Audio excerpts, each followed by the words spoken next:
Yo, step up.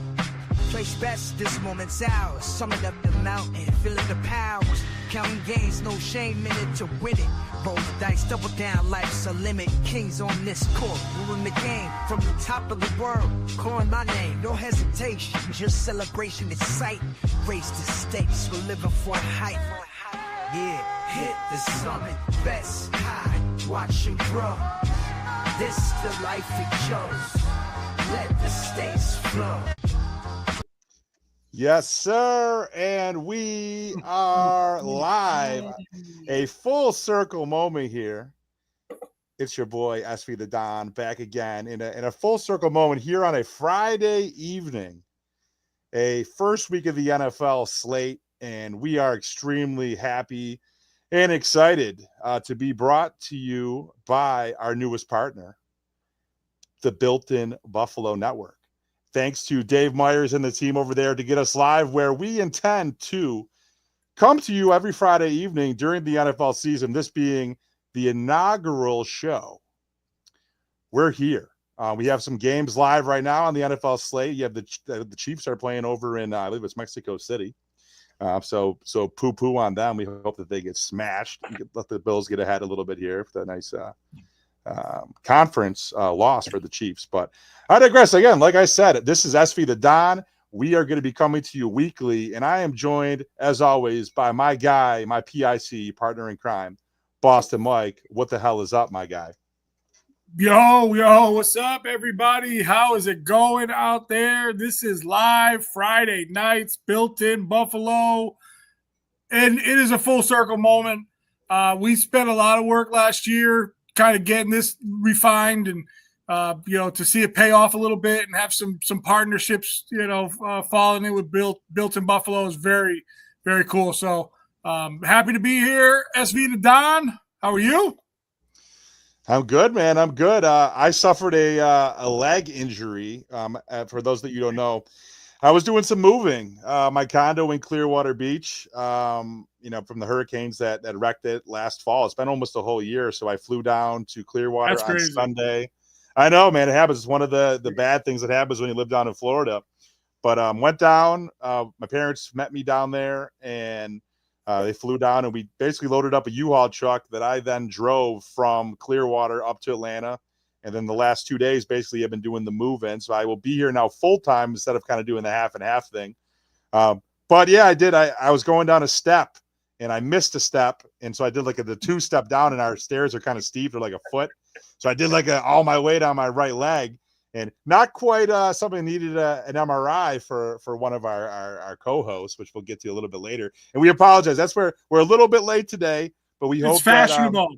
We're fashionably late. But who we waited for and who we waited to pack in the trunk of our car and bring to this podcast, I think you'll be happy for the wait. Now, I appreciate the intro, SV. We are talking football. We are talking Bills. We're talking NFL. We're talking fantasy. We're talking betting lines. We're talking everything. So introductions are great. You know what's funny? I got another introduction. Who do you think that we haven't introduced today? Who do you think? My man, you want to go to the first segment? Yeah. Let's do it. Let's bring him in. So without further ado, I'm going to let you actually introduce him because you've got a better way about it. But we're going to bring to the stage. I feel like a guy at the strip joint. We have a new girl coming up on the pole. His name is Evan. Moneyball Marsh with money. Let's go. Yes, sir. Always got the money on me. You got to keep it real. Moneyball? UGA's finest in the building. Exactly. Shooting live from Athens, dude. You got to love it. Yo, that's great. Hey, thank you for coming on, Evan. I'm glad that you're here. You have the most important role in this podcast. Damn right. I'm not going to lie. I don't want to set any pressure up, but we're just talking shit. You are the one. You're the most important one other than our secret weapon. Yeah. We have a secret weapon. Right. We do have a secret weapon. Yes. Yeah. So how are you doing, Evan? I'm doing great, man. Getting done with my final semester here. So just pushing, keeping going. I got to do my last season with you guys and just moving on over. Things are trending in the right direction here. So I'm so excited. And like you said, I'm here to bring value to the viewers, and I'm excited to do it all year. And I just want to make it known, keep me accountable, and I'll keep you guys accountable. That's how we do it here. Yes, sir. Yes, sir. So those who don't know, Evan is a bit of a mathematical genius, and our resident analytics gentleman who we needed to have. We just wanted a little bit of a different perspective. Obviously, a lot of us guys, we bet with our hearts, bet with our heads, whatever it is. Evan tends to find some of the holes in between, the betting public, the data. He's able to deep dive and see trends that we don't always see. And he lies in between the hedges that were in Athens, of which I apologize. And we were supposed to come out. We had plans to come out last week for the opening game against Marshall, but as our other guest will probably allude to a little bit later, we intend to be back for a much larger game on the SEC schedule at Georgia. So it's all good. Hey, you guys are welcome anytime. I mean, that first game was a butt whooping anyways. So, I'm glad. Yeah, that wasn't the game to go to. It would have been good to open the season up there live on location, but listen, hey, I think this week we gotta no on location because we gotta let Lee Corso have his due. Because I was gonna wear a helmet, and I thought in honor of him, but then I thought I'd probably just not so disgrace fast, his name. my friend. You stole it. Not so fast, Mr. Marsha. What a legend that guy is, man. Shout out to Lee, man. Dude, I love the guy. He could barely speak in his last. You know what? But talk about a guy who's given his life and dedication to it. Man. He's been like that for a couple of years too. Like I remember like the first time I watched him, and he kind of had fell off, and I was like, oh my God, like does nobody else see this? And then after a while, I'm like, you know what? This guy's a living treasure. Like just let him do his thing. Like let that guy call his shot. I mean, he's immortal in my mind. I mean, he's probably one of the main reasons, that this banter type of fun, what I mean, it can happen. Like everyone else is stuffy. Like he was awesome, man. Lee Corso, number one in my book. 100%. Totally agree. He gets our flowers this week for LTL. For sure. Florals. He gets the flowers, man. So shout out to them. But for sure. All right. Well, listen, we brought Moneyball in for a reason. Let's go. We call this first segment Field Position. Right. We're just gonna get the lay of the land here. We're gonna talk about injuries, top news teams, changes in coaching, market moving, things like that. All right. So. I want to lead this off. I want to give Sean SV the Don Vaccaro the floor, okay? Because I know that you have some info for us. I do. I wanted to kind of break down just a couple facts for those of you that might have been, not everybody follows NFL. We have a lot of casual people. I'm going to guess that anybody who's tuned into us is probably not amongst that crowd, but you never know. And in the world, in the recent history of people doing their fantasy drafts, it kind of prepares you. Like I know I had two. Mike, you had a couple. Marsh, you probably had a few too. In the last week or so, and most of the time you're waiting till these injuries kind of play out before you're drafting your team. But some kind of high impact injuries around the league. To name a few, Joe Mixon, the great running back who's catches a ton of balls out of the backfield. I love him in PPR. Devin Achane from the Dolphins. Rashee Rice, who's I believe is suspended for the first, I believe it's 6 games or so. So a lot of kind of guys that have both fantasy and betting implications that are going to be out. And so for me, I actually stashed both Mixon and Rice on my bench, but. Also, a couple things as far as the QB battles. 2 major ones. You have kind of the unheralded Spencer Rattler, who's going to be starting for the Saints. And we're going to be talking about the Saints a little bit later, who I don't really see them doing well this year. I think they're going to be probably close to picking number 1 status, I would have to think. You had somewhat of a quarterback battle for the Giants, where Daniel Jones, at least for the time being, has the starting opening day job for Brian Dable. Although in another guy, Jackson Dart. I think that's Dart. Jones is now Jones eclipsed my boy. Oh, I like Jackson Dart. I love Jackson Dart. When they drafted him over Sanders, I was actually happy. I was. Yeah, I mean, he's good. He's like baby Josh Allen. Like, he's got a lot of the same characteristics, the movement skills, the strong arm, and obviously Dable in that organization and regime picked him. So they obviously kind of see some similar traits. But nonetheless, you have some quarterbacks, situations that are very unsettled, and also from a coaching perspective, Leah Cohen in Jacksonville, Moore in New Orleans, who we just talked about. And then you got guys on coaching on the hot seat, like in Miami. I think amongst all the teams, probably the hottest of seats. So I don't know. There's just a lot of things to kind of take into consideration. But yeah, I'd love to hear your guys' thoughts on some of the changes that we've seen over the offseason. And of course, we can't forget Micah Parsons. Yeah, right. Oh, that's the number one. And that happened just a second ago too. So it hasn't even really settled in, No, not at all. And he also, I saw he has like a back injury too right now. So he might not even start week 1. So ain't that some shit, huh? You trade a Pro Bowl D tackle and 2 firsts for a guy who might not even play. Right. Oh, he's gonna play. He's gonna get a shot. They're gonna throw him out there. Come on. Yeah. Some other injuries too, just to highlight. McCaffrey for sure. He's still on the.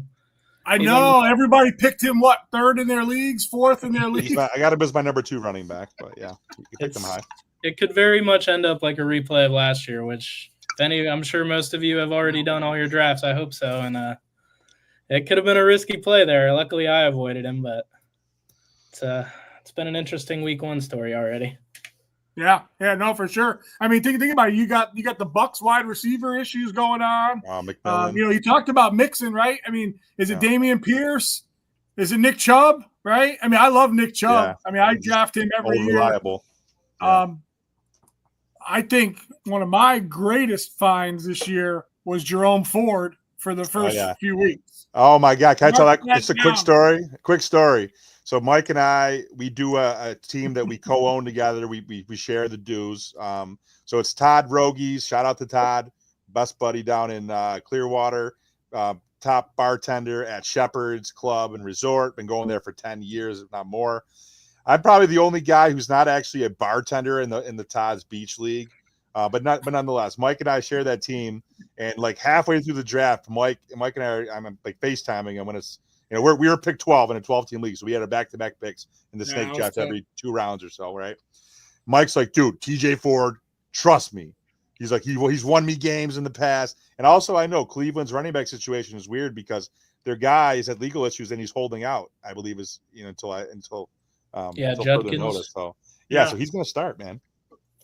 Dude, I think Ford's gonna go, and see that's where you look. So like if you picked up Mixon, Ford is a good player to kind of fill that gap in, right? So you got to find those guys that, might, when we drafted Ford, right? Didn't they give us another Ford or no? How did that, what happened with that? Or no. Who did we pick that had another name and they gave us the wrong guy? Oh, that was ETN. Yeah. So, they gave us the wrong ETN. Todd, Mr. Commissioner. I go, no, this is what happened. So we do the live draft with the board and everything at our buddy Joe's bar. Joe's Italian pizza spot in Clearwater. Check it out. It's awesome. Great food.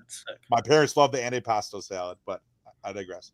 So we literally, Todd takes the next morning and he has to manually, push through everybody's picks because we did it in person with the stickers and everything.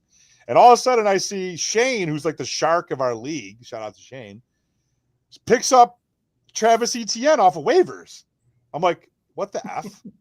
Like, we definitely drafted him. We drafted him late. Like, everyone even mentioned, whoa, that's about as late as you're going to be able to get a starting running back. No kidding. I know that. No shit. But I'm just like, yo, Todd, what's up with this? And I literally sent him a picture of my draft.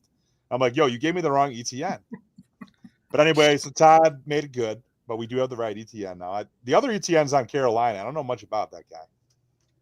I don't know. You know what? That almost would be worse than doing a fantasy basketball league and getting the other Antetokounmpo, right? You're like, oh, I thought I had Giannis. Oh, right. I got the dude that looks like a shoelace. Oh, the worst brother. Exactly. Yep. You heard about that. It's awesome. All right, hey, Moneyball. What? I know you've been looking at the lines here. What movement are we having on some of these games here? What are you seeing out there? Man, there's so many interesting, divisional matchups where, things are kind of swinging back and forth. I do want to point out, I did some research too, just to get an idea of where the underdogs are typically falling in this week one and how many in total are, typical, just to get an outline. And last year it said there was only 3 total underdogs that came through outright winning for week one. And then the year before that, it was also 3. So we have 2-year streaks of only 3 underdog teams winning outright. So I think that Evan, number. Do you know? And I don't want to put you on the spot. Do you know if those are home dogs? So there's typically about 1 or 2 mixed in. Like a big one last year was that Patriots upset against the Bengals. Week 1, yes. Week one's a liar. How's it going? It's a good test for a lot of teams. So yeah, like you said, I've been tracking. That Bills game is obviously a huge one this week. So. Oh, yeah, we're going to dive into that one pretty deep, yeah. Oh, yeah.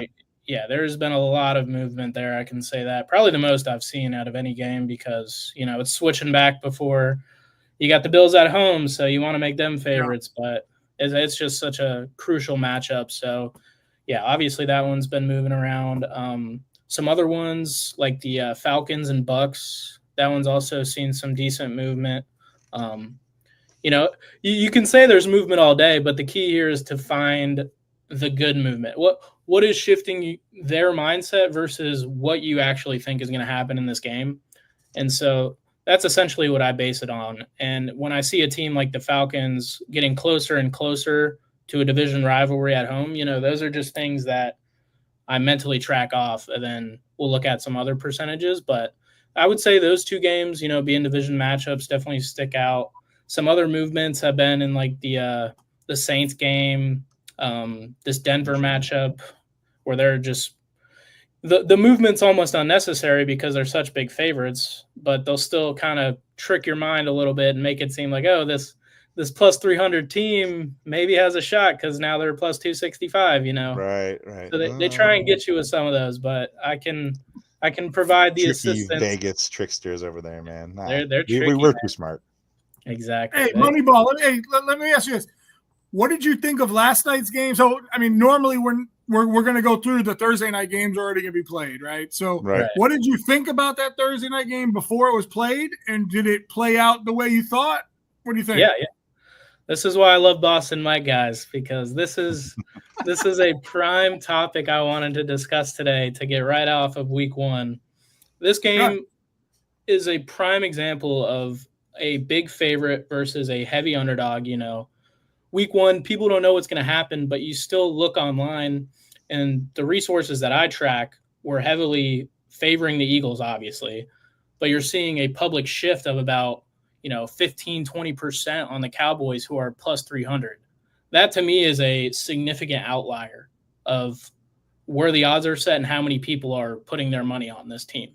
So, it looked close. And I think what happens in these games is they try and manipulate it to where they're still getting value and you feel like you're getting value. So right at the start of the game, you saw Dallas, had that early touchdown. They get up, you're like, oh my gosh, what's going to happen here? I'm giving 5.5, or I'm giving 6. Right. But you see, as it plays out, it's just they get to that point where you feel like Dallas still has a shot all the way through 4 quarters, even though Eagles are such a significantly better team. But at the end of the day, you saw the minus 300 team win flat out right. And then you get the spread of like plus 5, which hits. But, it's you don't get value in either of those picks before the game starts. And that's how they want it for those type of games. So those are things that, there's a lot of big favorites every single week. So being able to see it continue in those trends of like too many people are betting on this team, I have the lean there to know where other underdogs are coming out of. And that's just other insight for you guys to keep looking out for. And I'll be adding on to that as we go on. So. Love it. Not for nothing. Go ahead, Mike. I got a couple teams, Sean. Hold on a second. I got a couple teams that I want to pick your brain about. And I know it's funny. I always get you on the cuff. We always prepare for these, and I'm always I don't do it it's better. Man. Candid. We like candid content. I'm sorry. I don't do it purposely, but I like to just run through things in my mind, Mm-hmm. So, are you seeing anything happening with the line for KC with Rice being suspended? Anything early? Yeah, it moved a little bit closer towards the Chargers. So with them covering by less amount, basically. And, I think that's just from the overall vibe of the Chiefs team right now. And coming off that Super Bowl loss, you got to play a decent Chargers team who has a lot of new pieces this year. I think they go into that team as an away underdog or as a away favorite. I see it, kind of tip the scales there, and even the sports books thought the same thing of we really can't give this team that many points. So yeah. Now, what do you think about McCarthy coming back for the Vikings? I know you're smirking there. Is this another hot topic I'm hitting on?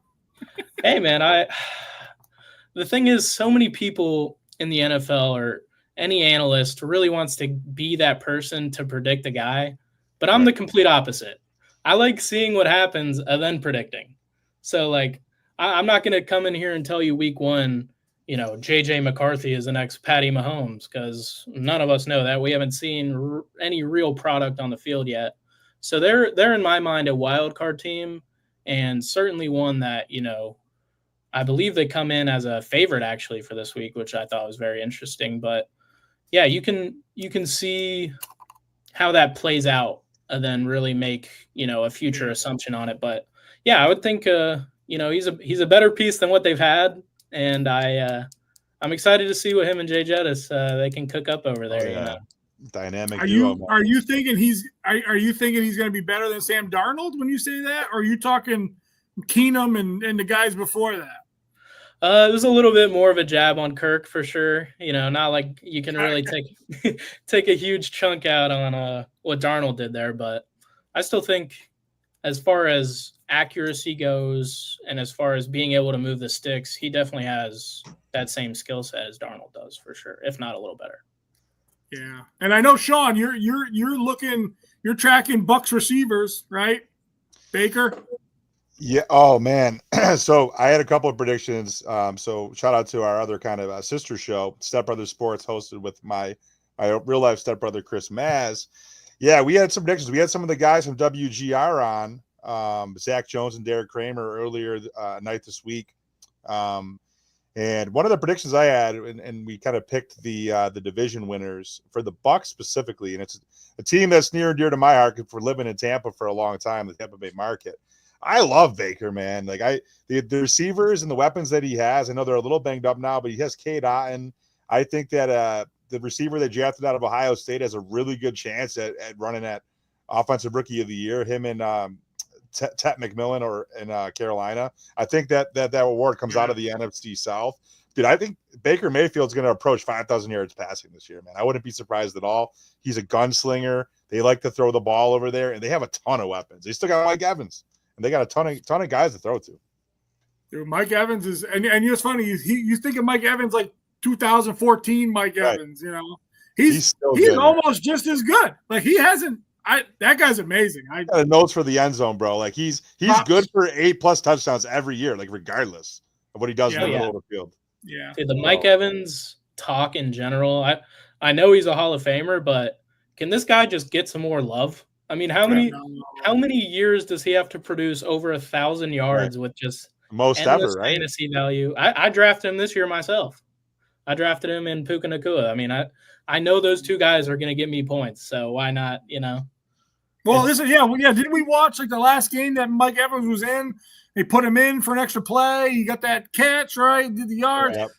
That was great to see because at least his homegrown folks are giving him some love.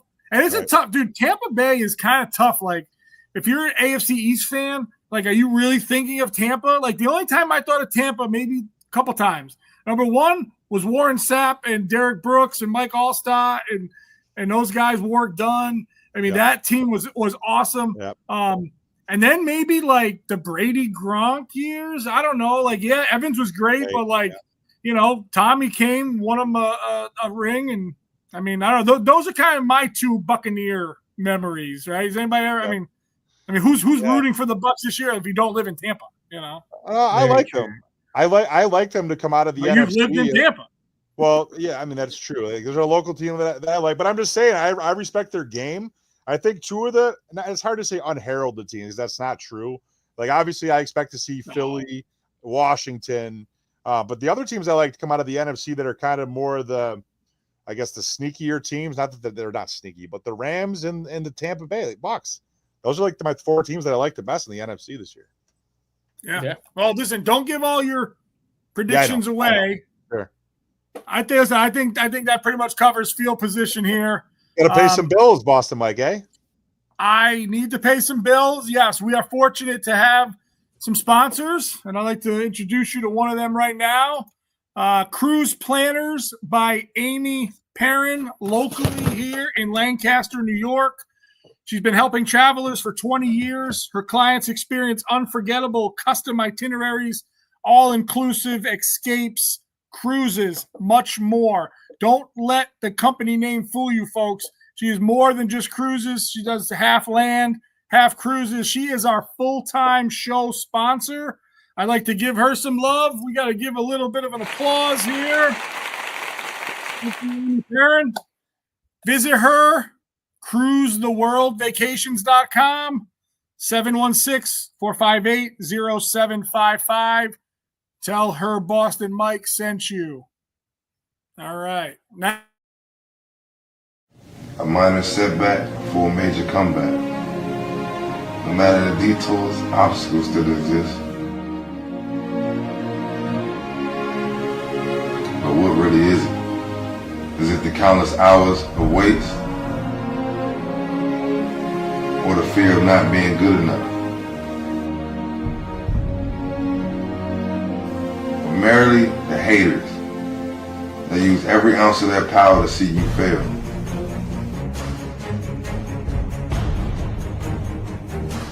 In my world, excuses don't exist. I'm Marcus Dowling. This is me.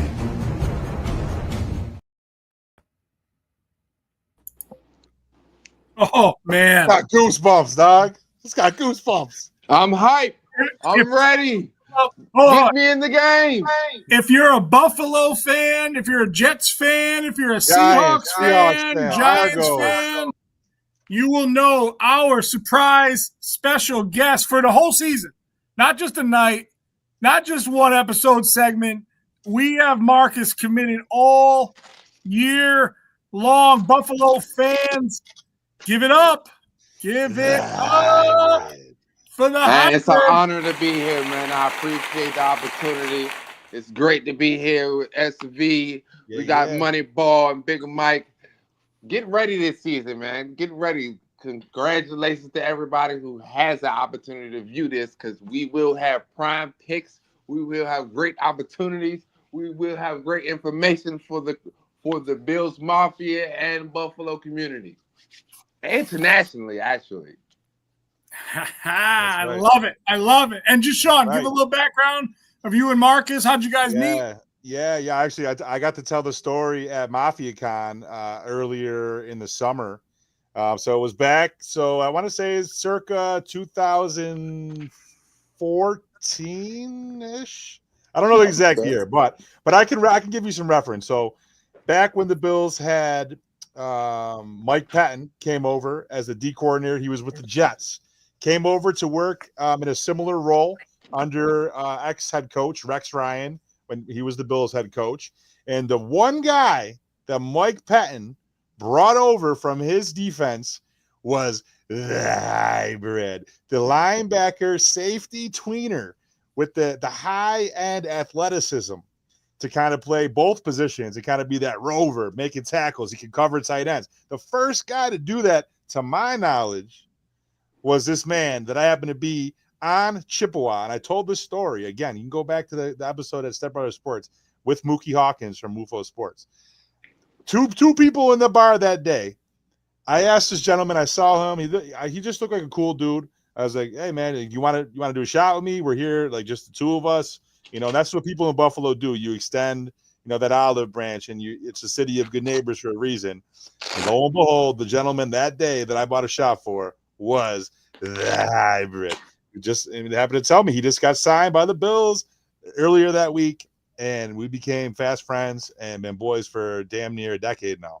So yes, sir, man. Ever since I met my boy SV, you know, she actually showed me what the Buffalo community was about. You know, he welcomed me with open arms, and ever since then, you know, we've been on a journey of success. So, you know, this is where we've landed.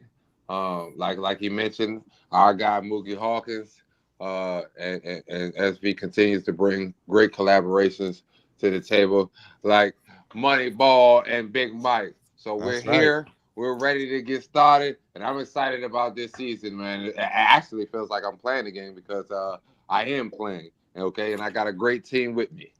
I love that, man. I love that. Let's get into it. I love that.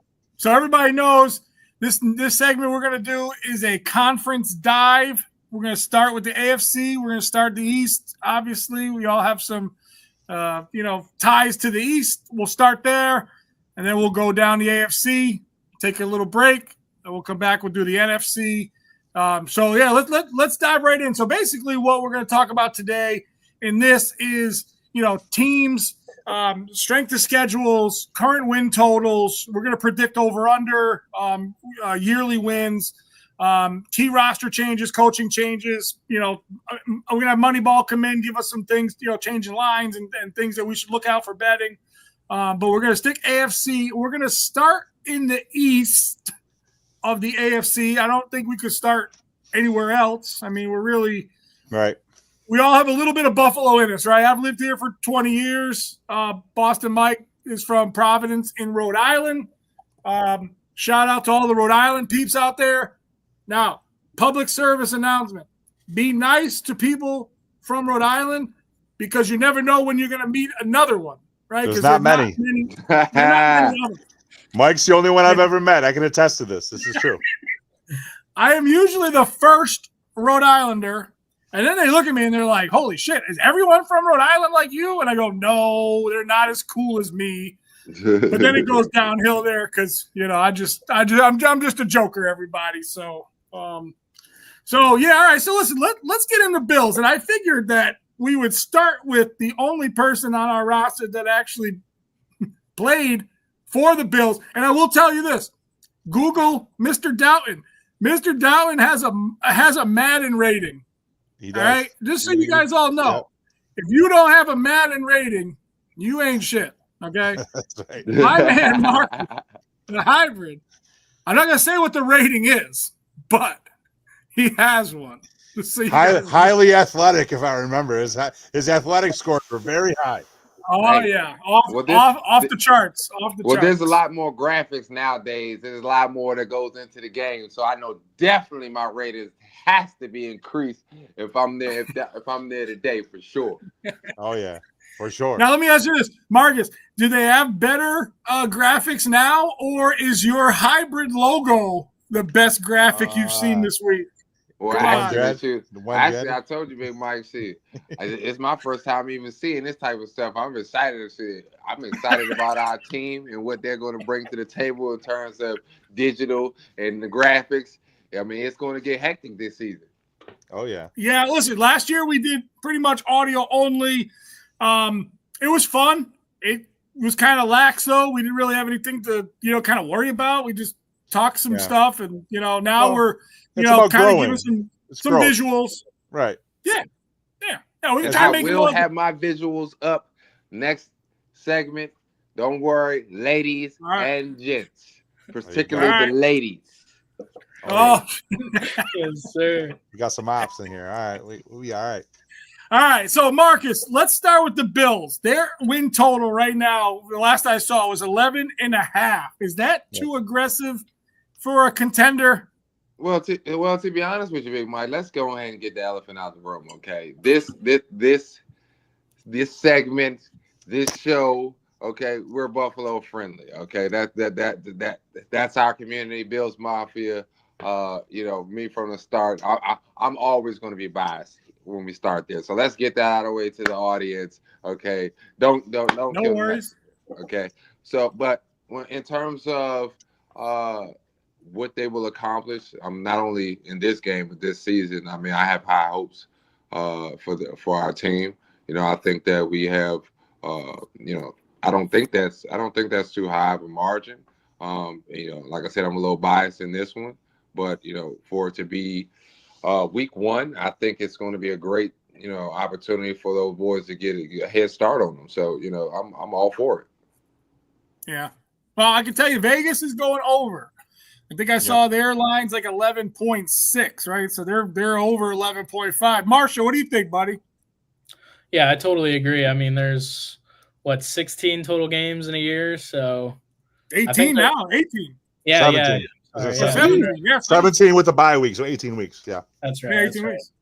That need to come with an extra bonus. I need to holler at some of my teammates. You're right.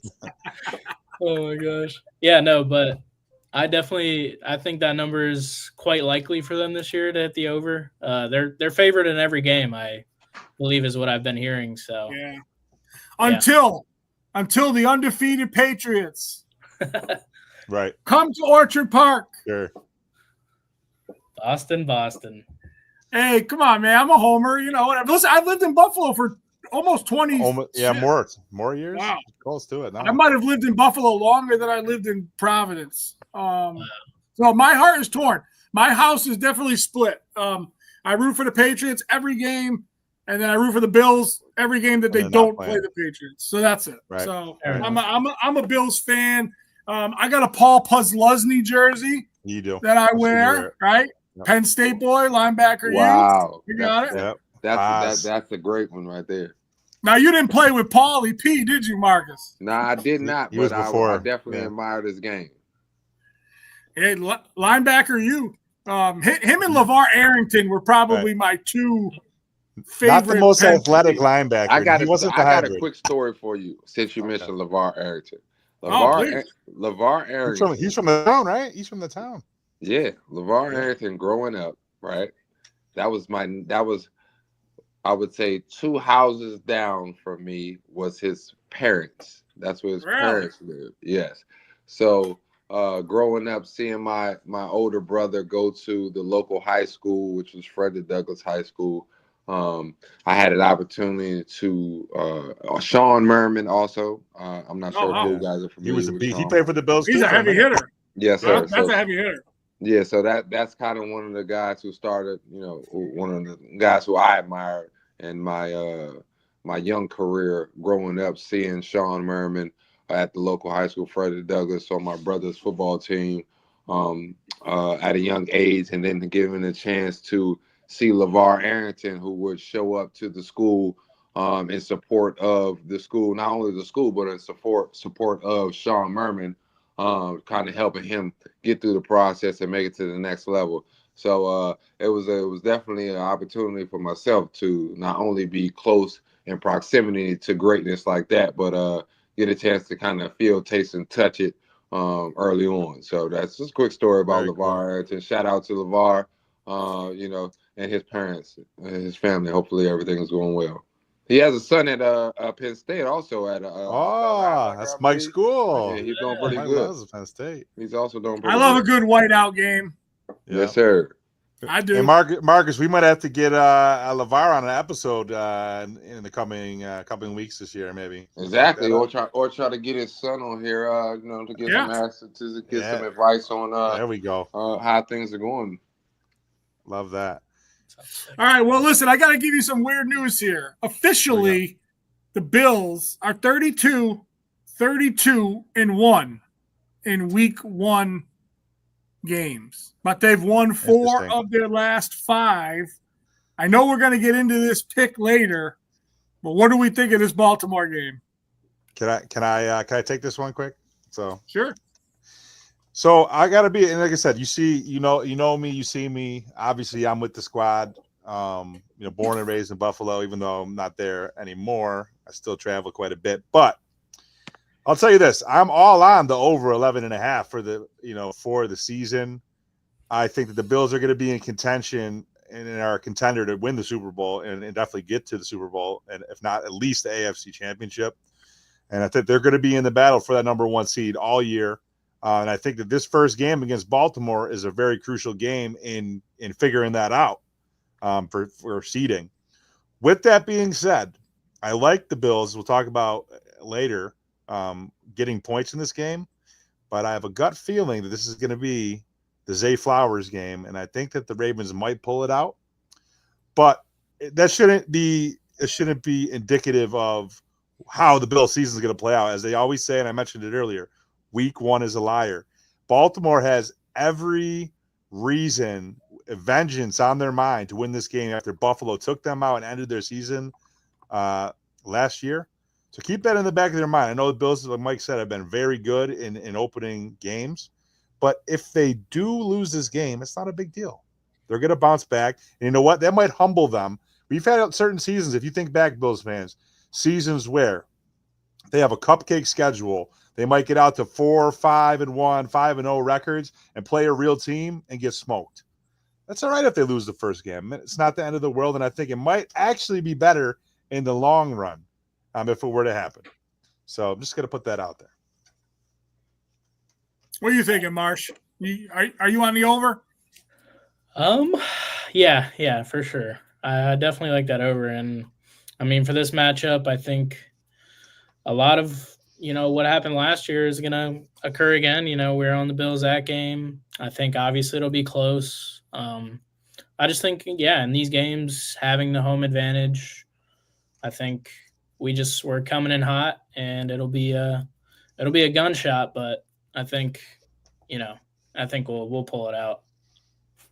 Yeah. Well, I did when I was going back looking through week 1s, I did find something odd, and I shared this with Sean the other day, and he didn't really believe it, but so the last time Baltimore was knocked out and played the team week 1, the following year was the year before that one. Last year, it was Kansas City, and what happened to them? They had the vengeance on their side, and they did not come through.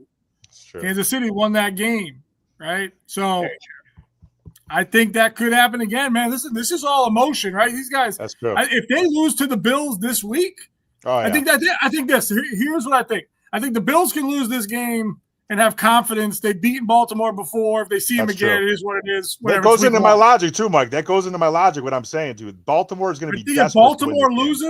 If Baltimore loses this game, like they might be like mentally confidence shattered. Yeah, think about it. Like they're they Marcus. Let me ask you that. If you lose to the same team, ask Marcus this question. Marcus, what do you think? If you lose to the same team, a couple times, and then you play them week 1, and you got all that hype. I mean, is it just overhyped? Well, to be honest with you, week 1 is definitely, I would say, one of your hypest moments. I mean, because you're just now getting back in the gist of things. Also, that's when that check clears. So that's also I like that. You got to go shopping. Extra incentive. Where's Johnny Manziel? Yeah, of course. We're throwing paper after that first. Matter of fact, what's the day? Yeah, as of Tuesday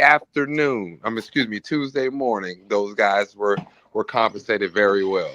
So specifically, in terms of hypeness, preparation, being ready and prepared to perform at their highest momentum, I would say, that's why I would agree with, you guys that, the first week, you can take a loss. I mean, that's something that can possibly happen because of emotions, because of preparation, because of travel arrangements and things of that nature. So I don't put too much in week 1, but momentum is key in week 1. So, I mean, if you come out firing, I mean, that can carry you. Your next thing you know, you're 6-0. Yeah. Through that. Yeah. Now, you guys feeling any love? Do you think anything is going to change week 1? And it's probably not a fair question to ask, but like, does Gabe Davis change anything? Does Phillips? Does Jordan Poyer? I mean, does these guys make any changes to this, or is this set in stone? 2 weeks ago, we're riding. Well, I mean, they did get brought in. Gabe Davis is still working his way back from injury. From his injury that he suffered last season, and Poyer is not in game shape either. So they both got signed to the practice squad, and they haven't been elevated, so they're not going to be in this game. But I think it's more so the thing with Poyer it's going to be like kind of Micah Hyde last year, where he's brought in to kind of be that de facto coach.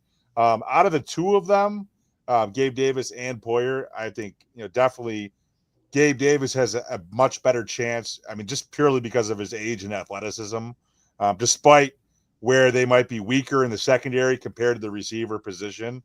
But Gabe Davis has a history playing with Josh Allen. And again, he's only 26 years old. So I think you could do worse than having Gabe Davis as like your fifth receiver. But yeah, I don't think that, and I don't think Poyer will suit up. If he does, there's big problems. Something bad happened. So yeah, gotcha. All right, well, listen, let's move on. We're going to the team that everyone loves to squish. Oh yeah, the Fish. So Evan, we'll start with you. 9.5 win total, explosive offense, but what's their defense like? Are they going to get over 9.5? Yeah, which I'm sorry, you said Fish or Fins? Offense. The Fish, yeah, squish the Fish. You might not be old enough to know what that means. I don't think it's coming up, man. Oh my gosh, we're old. Are you we just hated ourselves. Oh my gosh. All right, so hold on.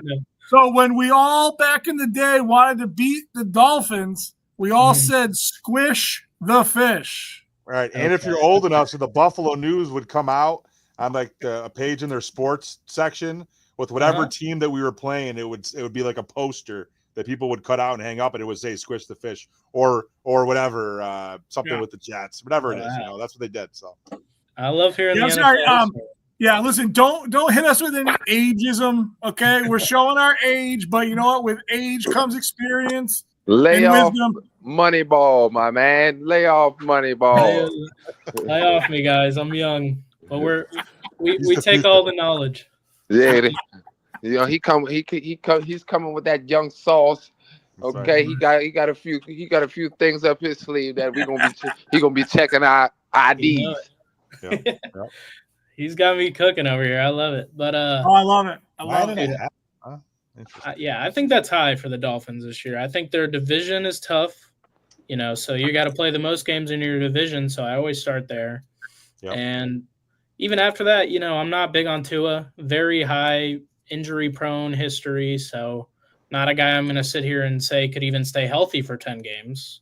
Yep. And also, I think the running back room is very heavy. I think they're building their team to be prone for injury. That's how I view it. As good way to look at it. Yeah, they're getting so destroyed every year by that they're building it up to now nobody even knows by the end of the year who will be that guy. So, yeah, I lean under.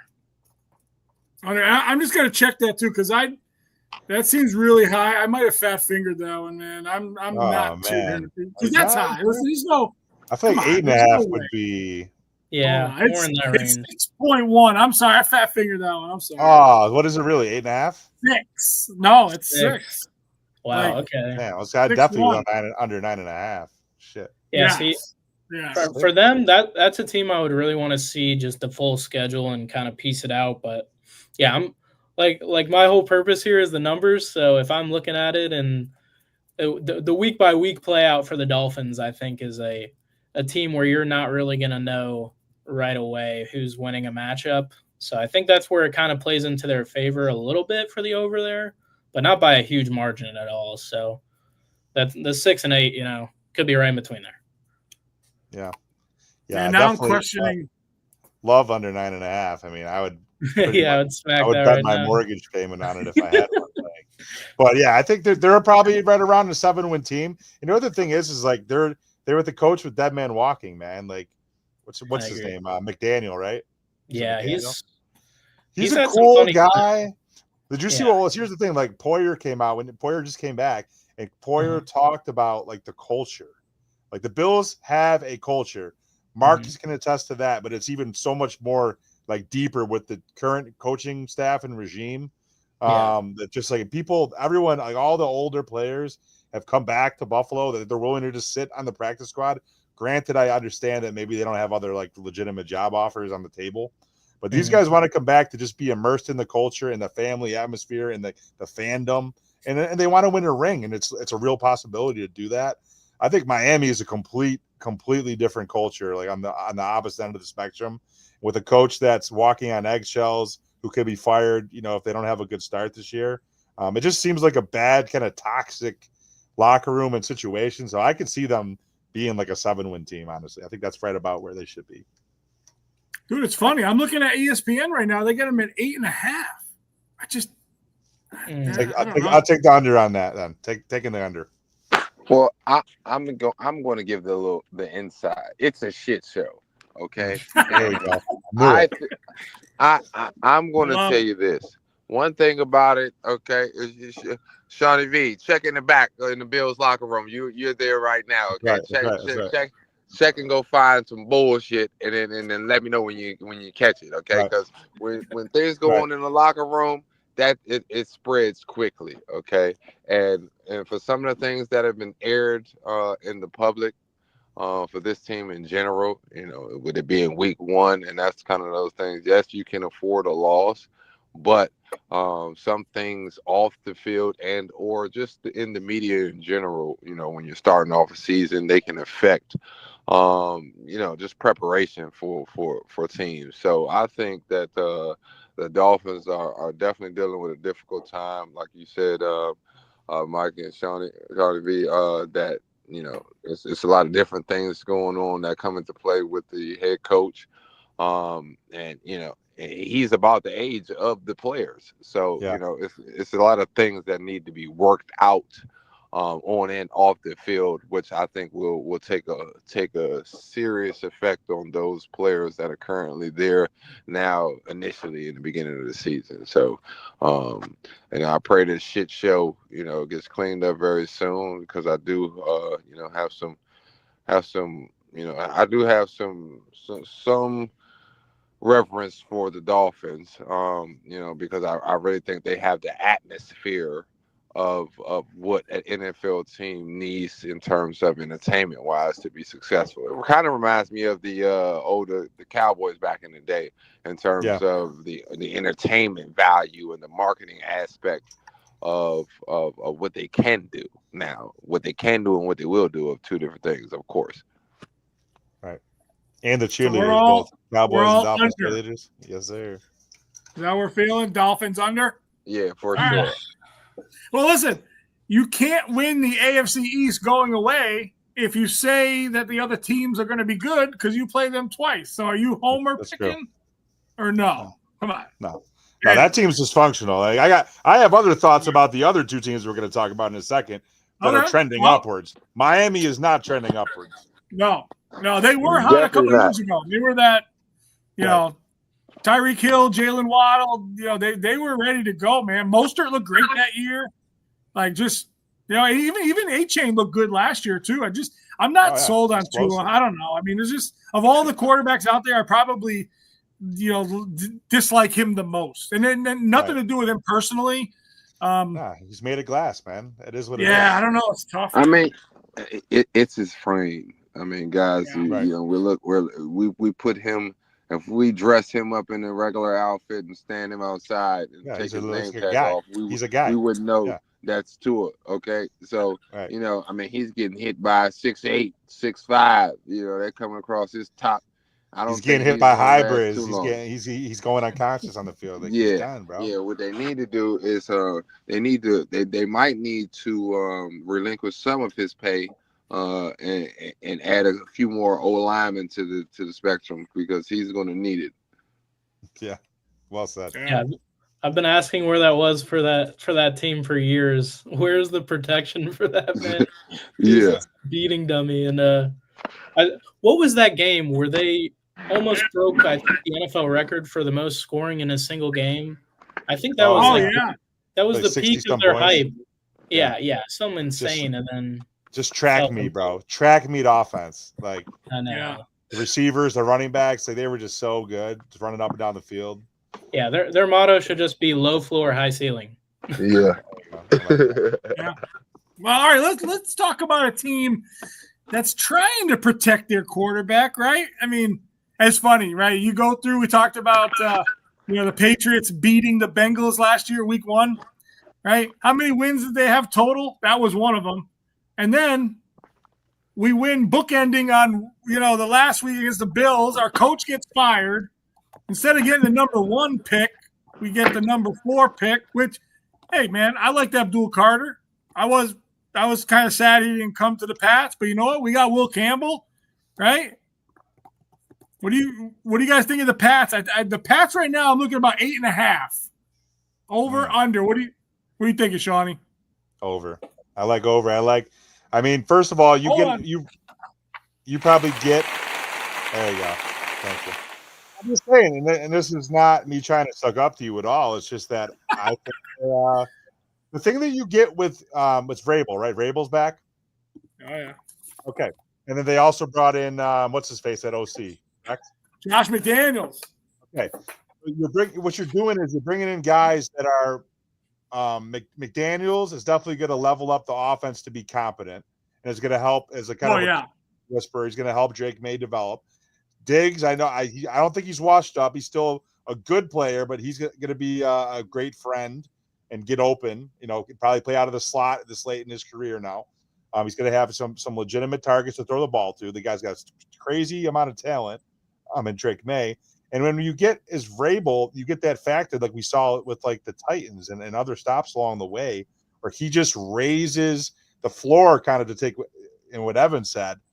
You're gonna win games that you're supposed to win, and you're not gonna really ever see them lay an egg.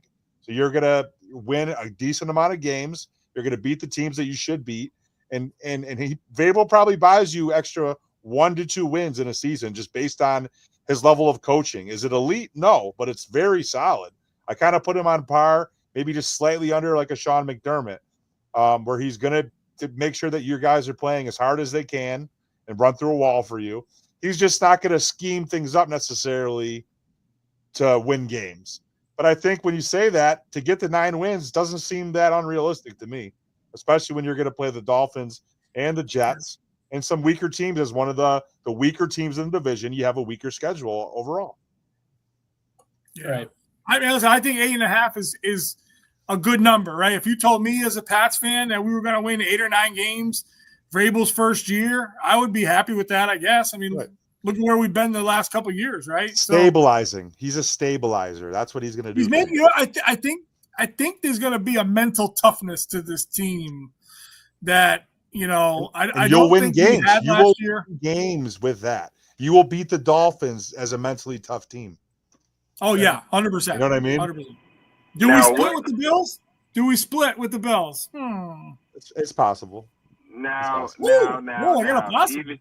even though we are biased, even though we are all about the Bills Mafia, what I cannot do is, and won't ever do, even without our boy, Mr. Brady himself, I don't think we need to say his name on here right now.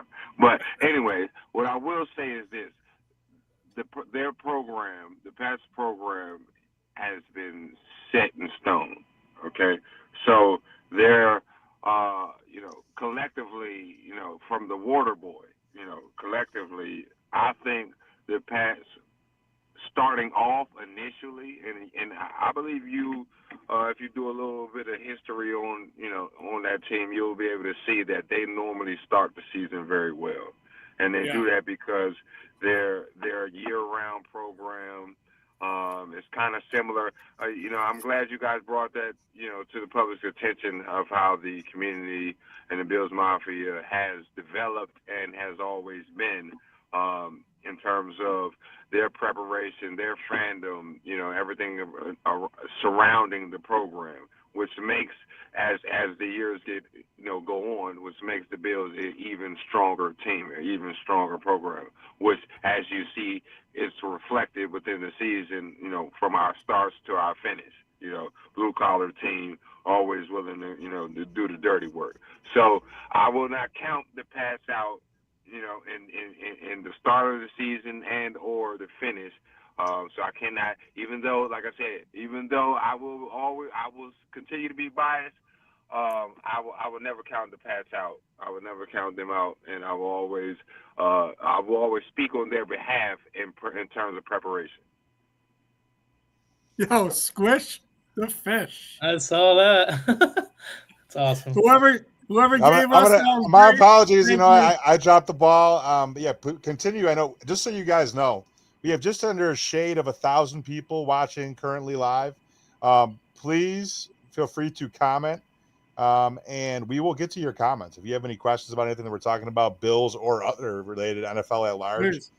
Or betting questions, we'll get to it. One of the things that we're going to try to do is always get to the comments and questions. So keep them coming, and thank you for everybody that's tuning in. Fish. Harry, I'm going to give you a little. There you go. There you go. On the fish. There you go.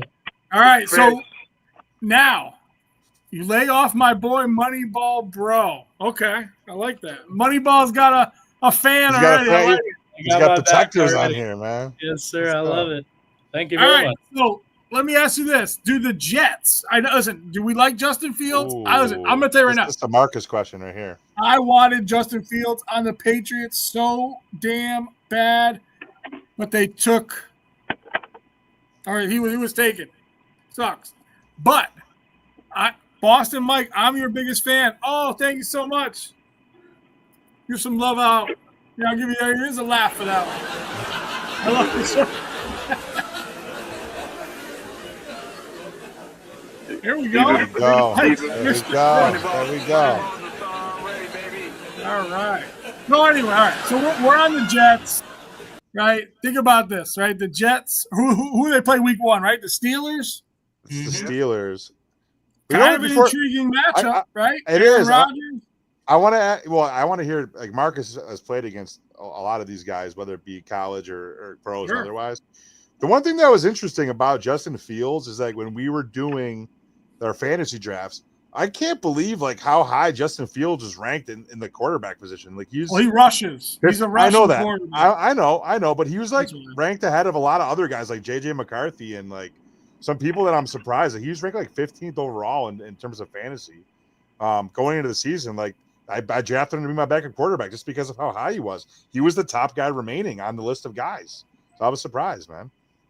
I'm going to say this, and I'm going to speak particularly about him and my guy from the Eagles. Those two quarterbacks. Jalen Hurts. Jalen Hurts, yes, sir.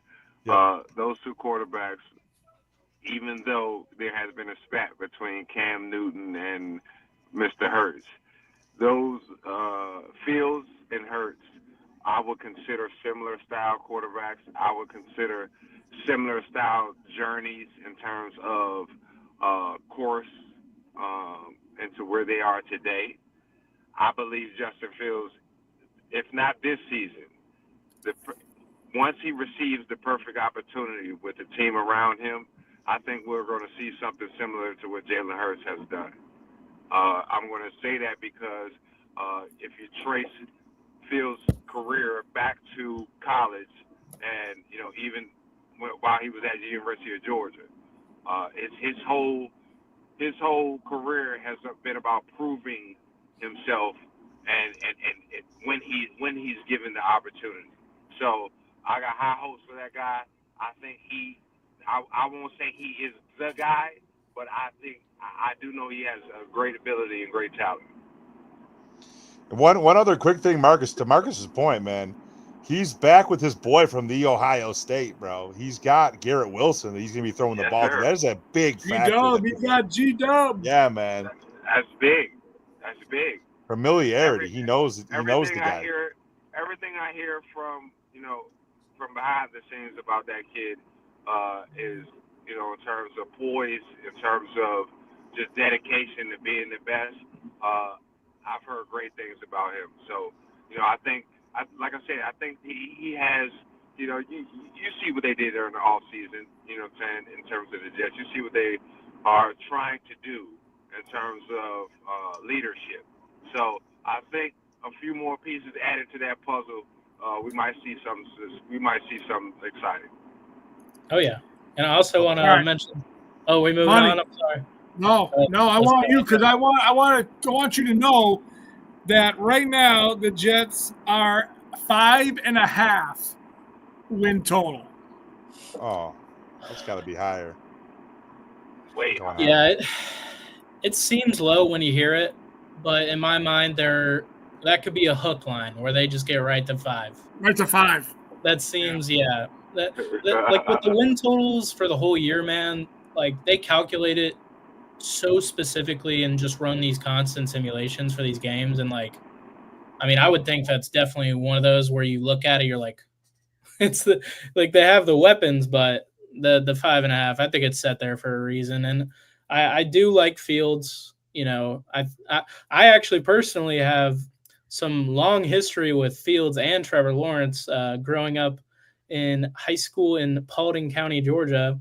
Right across the yard, I got to go over and watch Justin Fields play at Harrison. I got to watch Lawrence play at Cartersville.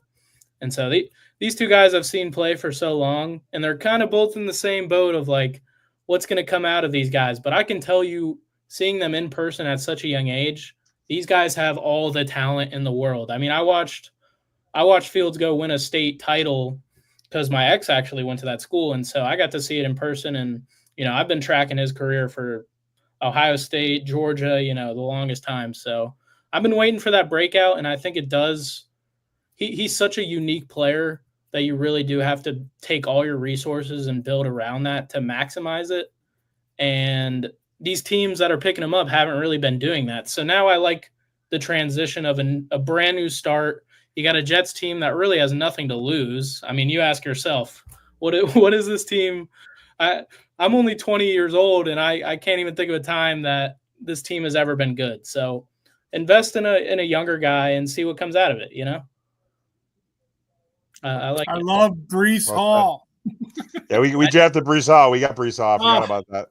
If he can stay healthy, man, we did start Jerome Ford over him this week, though. That was your decision. Week 1. That was your decision. Okay. Just saying. I remember. Let me write that down. No, all right. So if it works out, I will be happy. Listen, we'll be on here next Friday, and I'll sing your praises if that works out. But I didn't necessarily. I'm not sure that I'm 100% on board, but I trusted you as a co-manager of my team. I appreciate that. I trusted you. So what do you think of the Jets? Trust can be taken away as well. What do you think of the Jets? I mean, I like if the over's at what you said 5.5. 5.5, yeah. Oh, I'm definitely on the over for the Jets. Like I said, just the familiarity. Like I said, with Garrett Wilson and his quarterback from Ohio State in college. I think is worth a win or two. Just the fact that he's such a dynamic receiver, you know, and I know we're going to talk about some summer sports cards in a little bit. Dude, I've been collecting his cards, man. I don't collect cards of people that I think are bums. I try to go for high upside players, and I see that in him, man. I think he can be a top 10 receiver in this league. I think he is. He just needs a quarterback to get him the ball and be able to, so he can show what he can do. He's uber talented, man. So I think between that. They have two really good running backs in Braylon Allen and obviously our boy that you just talked about. And they improved their offensive line. Their defense is always pretty good. They always kind of play above their level just because they're a good defensive team usually. And Marcus can attest to that from his time playing there. They're always a good defensive team. If they can bring that offense up a little bit, then they're going to be a tough out for a lot of teams. What do you think, Marcus? Over, under 5.5? I'm definitely going over. They tried, my boy. Okay, Fields, if you're listening, make it stick. Make it stick. I like it. Well, so I know we went pretty deep in that division, right? Because obviously we'll do some lightning rounds. We're good. My Homer team's in there. You know, our Bills fans are in there. I don't want to go through these other divisions, if that's okay with you guys, as detailed. So why don't we just throw out? We'll start with the AFC North. We'll throw out wins and loss, strength of schedule, stuff like that. We'll just kind of rapid fire. Okay? Yeah, we can go around the horn, around the table. Perfect. Yep. All right. So let's see. We're going to stick with the North now. Let's do the North. Obviously, that Bills game, week 1 with the Ravens. Their line's 11.5 too. What do we think about that one, Sean? You go first. You said Ravens 11.5? 11.5, yes. Over. Tied for the highest. That's Tied the one. For the highest. In my mind, that's the 1 and 2 seed in whatever order you want. those are the top 2 seeds in the AFC, so I'll take the over there too. All right. What do you think, Evan? Yeah, I'm fully on board with that as well. I think the 1-2 seed is pretty accurate. So, all right, I agree. That's accurate. That's it, Marcus. You just laid down. You don't want to give any love to the Ravens. Man, none. You're a good team, bro. That's the class of the AFC right Now, there. Let's be honest. Now, if we were talking week 12, you know, if we were down deep, you know, I would definitely, you know, I would give them a little bit more credit, but not now. Now the Bills be coming off like hot fish grease. Be on their ass, man. Yeah. Yes, sir. All right. So are you over or under 11.5? Come on, somebody pick a number. Over. Marcus, over. All right. Consensus is over. All right. Bengals. Here we go. Ooh. They say 10.5 on my line, but I think it's moved a little bit. Right now, it's 9.5. Bengals. What do you think, Sean? I'll take the over. I would have said under at 10.5, but under 9.5, I think they get to 10. They got a prolific offense. Joe Burrow is one of the best quarterbacks in the league. If their defense can just be average, or even slightly above average, they're a 10-win team. I mean, that remains to be seen, but they have the best receiving core in the NFL. So, yeah, wow. I just think they cannot afford to go 0-2, 0-3 this season. Right? They can't make Joe Burrow have to score 40 to win games. Like, let's be honest here. Which he will, and he can. He can. He will, right. Higgins and all those guys, they'd love to do it. I mean, trust me. I mean, you know, you just don't want to win a game 40-39, right? You want to keep you want to let Marcus, let me ask you this. What score as a defender are you thinking if we let up X amount of points, we have a chance to win every game? What number is that? If we give up a certain amount of points, or like under, yeah. Like what's that threshold? Well, first of all, defense wins games. A good defense is going to give up. I mean, in the NFL, you know, I'll spot you 14. That's it. 14. Okay. That's lower than I thought. I was thinking like 20. I was going to say 20. Yeah, I was going to say 20. Yeah. That's a prideful defender right there at 14. Yeah, I got a little bit more. You know, if we're talking, and I mean specifically, we're talking about, you know, historically great defensive programs. So, sure. You know, I'll give you that. So 14. I get you. All right. What about Cleveland? I know you've been studying the Browns a lot, Marcus. What do you think about Cleveland? Well, hold on. Before we get to the Browns, let me say this one last thing about the Bengals. Okay. Are we looking at a new Andy Dalton and AJ Green? Are we? I mean, what are we looking at here? I mean, are we going to continue to watch this soap opera? Because to be honest with you, at my age, I'm kind of getting tired of seeing it. So I would love for the Bengals to do something. I mean, they've always recently have had a great coaching staff to me, players, coaches, guys that can you know, get with the program. So I mean, I can't wait to see those guys do what's necessary. I mean, because it's going to make a lot of people proud. So I just wanted to make that note about the Bengals. I do love the Bengals as a program in general, but I'm just tired of the soap opera. Yeah, I mean, Jamar Chase is the best receiver in the league and maybe one of the best top 3 players in the league at the moment. So, I agree. Yeah. I mean, I thought AJ Green at that time was one of the best. I mean, that was my teammate. That's one of my best buddies. Georgia, I thought he was, you know, coming out of Georgia, I thought he was the best thing since, you know, Randy Moss, the best thing I've ever seen. So, you know, I mean, I think the Bengals in general have always had, you know, a great quarterback, a great, you know, receiving core, or that guy can take the top off of it. But, you know, let's do something. Let's do something else. Yep. All right. So listen, let's shift to the Browns. Their number is 4.5, which is the worst line given out this year. 4.5. Are they going to get to 5 wins? No. Okay. No. Moneyball shaking his head. Moneyball, what do you think? It doesn't matter It doesn't matter what year it is. If you're giving me a Browns total, I know they have calculated this, and I know I'm taking the under every year. And they're gonna have to burn me before it takes my money. You know what I'm saying? So you're talking this is going to be number 1 overall pick type season? Yeah. It always has been. Right. I don't know, man. I think even getting rid of Baker was a mistake. I think. Oh yeah, for sure. Look what he's doing.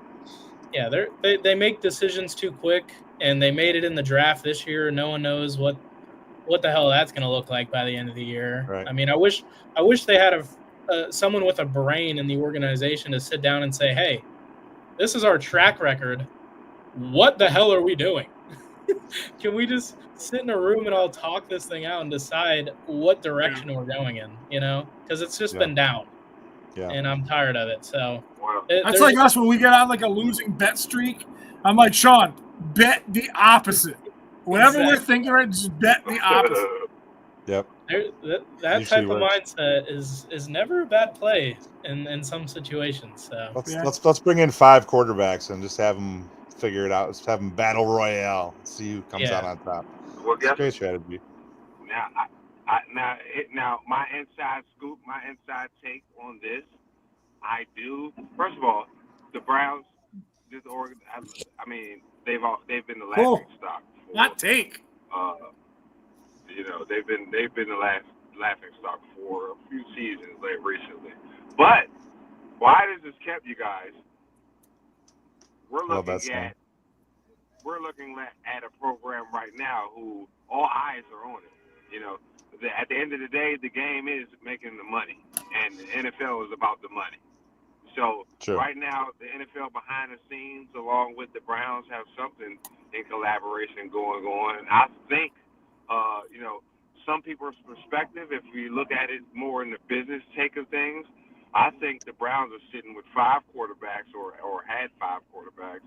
I think they presented them pretty well in terms of allowing the media to get their hands on them and get inside information to help market, you know, their 5 quarterbacks to the other 31 teams. And I think that when it's time to make a decision, or in the next 2 weeks when there's injuries, of course, or God forbid, but, you know, there's a few things that are shaking up. I think the Browns are going to be sitting there with some quarterbacks and some pretty hefty price tags on them. So that's also something to look at as well. I think in terms of this topic and in terms of course, this show, under. Of course, I don't believe that they're going to do too much, but I think the Browns have already counted themselves out in terms of being a contender this season. I think they would like to contend in terms of their bank account and notoriety, and you know, changing the face of the Browns program with the start of next season, and hopefully Shedeur Sanders being the guy for the job. But this season, I don't have high hopes for the on the field action. Right. Yeah. And you would know more than we would, my friend. I would take Chris Maz chimed in here. You see, this is hot take. That's a hot take. He said, "Wow, man! They were trying to market 5 Ferraris, okay, and they're doing it all different times of way. There's going to be somebody that's going to bite." That's true. Well, Chris Maz chimes in and says Cleveland will get the first overall pick in 2 years and not pick Arch Manning. Okay, that's funny. And if he would have won this week, would you have said that, Chris? Yeah, that's true. He did look pretty bad. He definitely lost me some money. I'm not gonna lie. Thanks, sir. He was my Heisman front runner. What happened to him? I know we talked about it last week. He didn't. Week 1. He didn't show up, but I should just know. Ohio State always plays tough. I don't care who they're playing. Big games. Ohio State. Unfortunately, and being a Penn State fan, like I said, I'm very, very, very shade thrown at Chris. No, I'm not. We're a talker team here. Come on. Oh yeah. Never. All right, listen. Let's end this conference with Pittsburgh. Let's go to the Steelers. I've heard a lot of interesting things from them.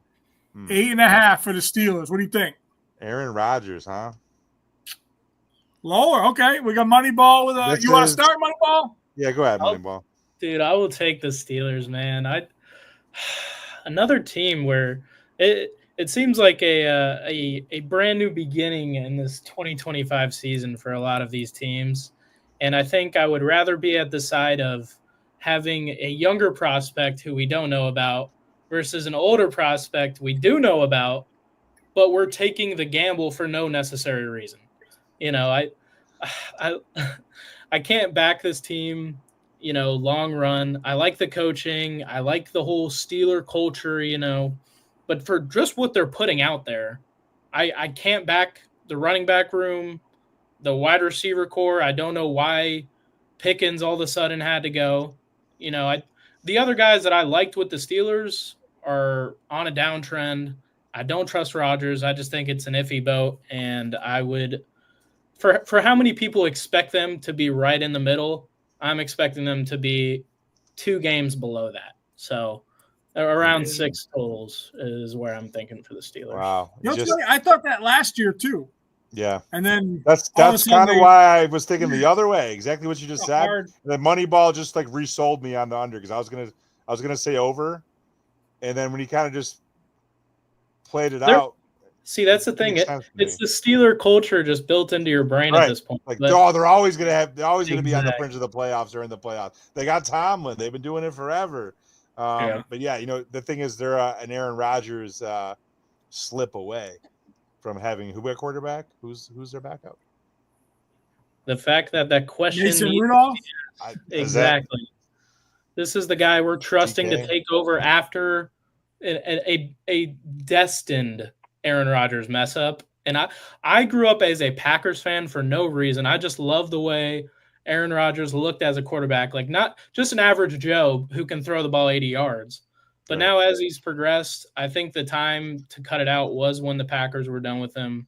I think that would have left a better legacy than what he's building now. Yeah.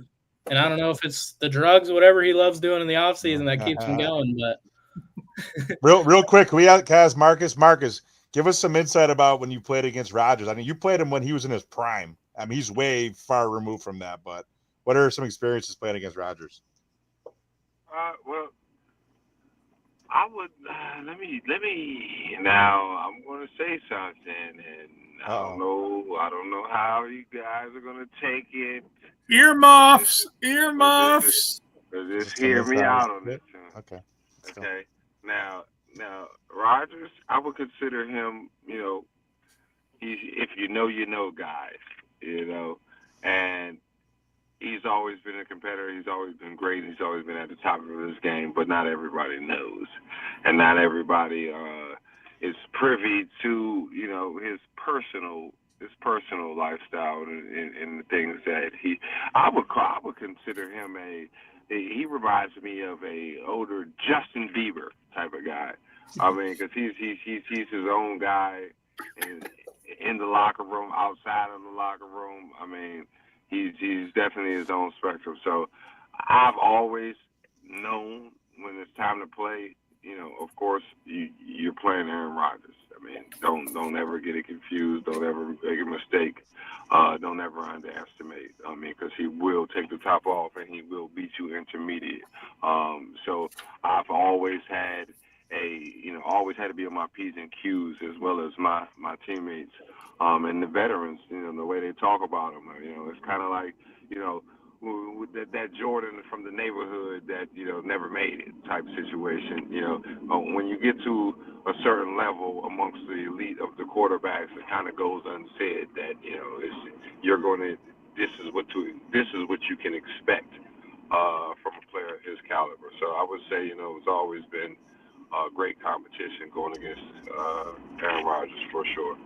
And Marcus, I wanted to actually ask him, having the experience in the NFL, looking at someone like him who, we don't have that idea of where he's at in his personal life and stuff like that. But after you bounce around, for so many unquestionable years, and obviously last year didn't pan out the way that he expected or the team wanted it to. So now is he more in just a reoccurring stage, or is there really momentum from wanting to move and all of that to see just him come out of nowhere type of thing? Well, to be honest with you, I mean, like I just mentioned, man, it's the Mount Rushmore of quarterbacks. I mean, we got the Peyton Mannings, we've got you name it. I mean, we know who the who's who of quarterbacks. And one thing I can say, Marcus. Say his name, Marcus. One thing I can say, particularly when it comes to Aaron Rodgers, is I believe he knows what time it is. My mentor actually was the head of player personnel who recently just moved on from the Jets last year. His name is Bryce Bevel. That's my mentor, actually my high school coach. So, I've been able to, be a little closer than expected and get a little bit more insight on Aaron Rodgers' personal side, him as a player and as a man himself. And I think that the last year was definitely a great contract opportunity, but with this year coming in, I believe he understands where he needs to take his game in order to be considered a part of the Mount Rushmore. Another thing I want to let you guys know quickly is that being under Coach Tomlin, that's another thing. Being one of those players coaches, and I think that's a great piece for Aaron Rodgers. I think that's a great opportunity for him to not feel like he has to be the coach and the leader, and then just go back to being the quarterback. To get, to answer your question, Moneyball, I think him just being a quarterback, just getting back to his old days, getting into his rhythm, and just focusing on that part is going to elevate his career and could possibly take him past this year. Right. Protect him. That's it. Keep him upright. All right. Well, that was the North. We got to cut the North, Marsh. Keep it for the South. We'll let you go first. Houston Texans 9.5.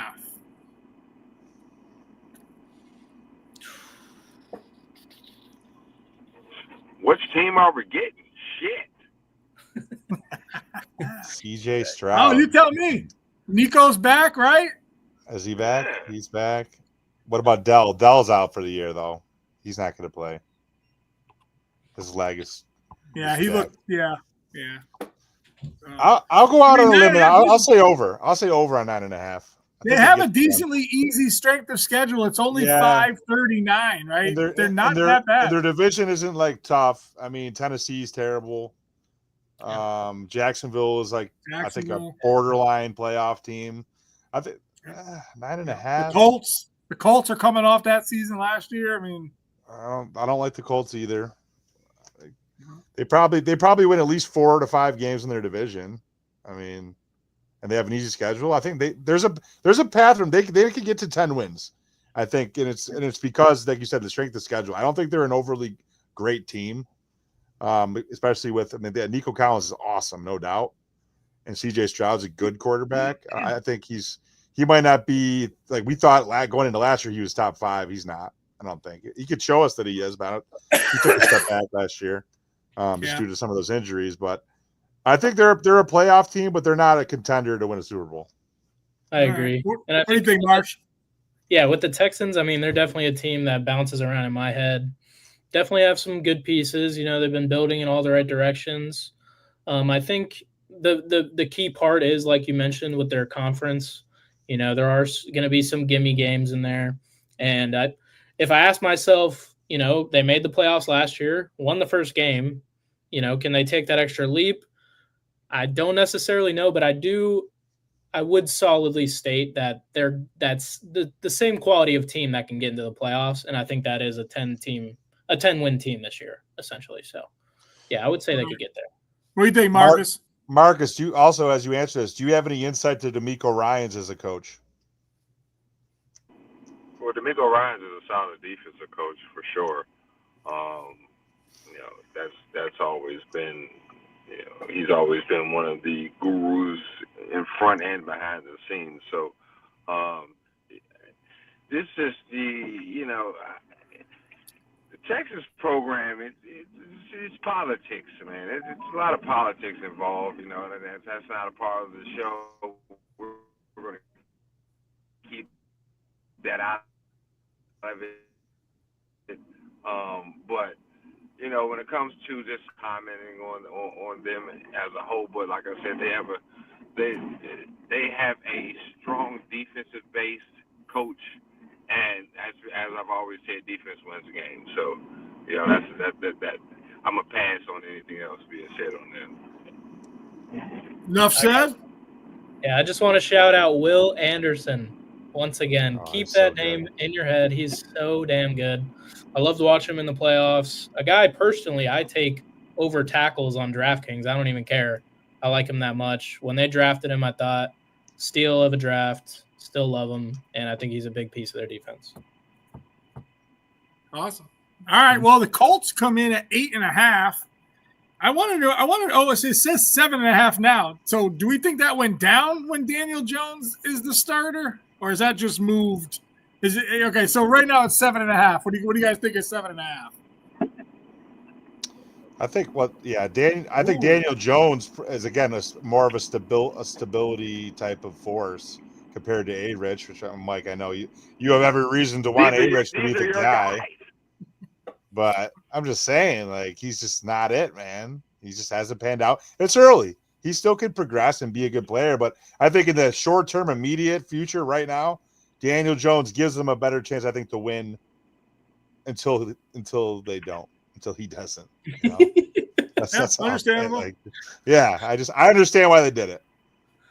Yeah. All right, Marcus, what do you think? Colts 8.5 or 7.5? 7.5.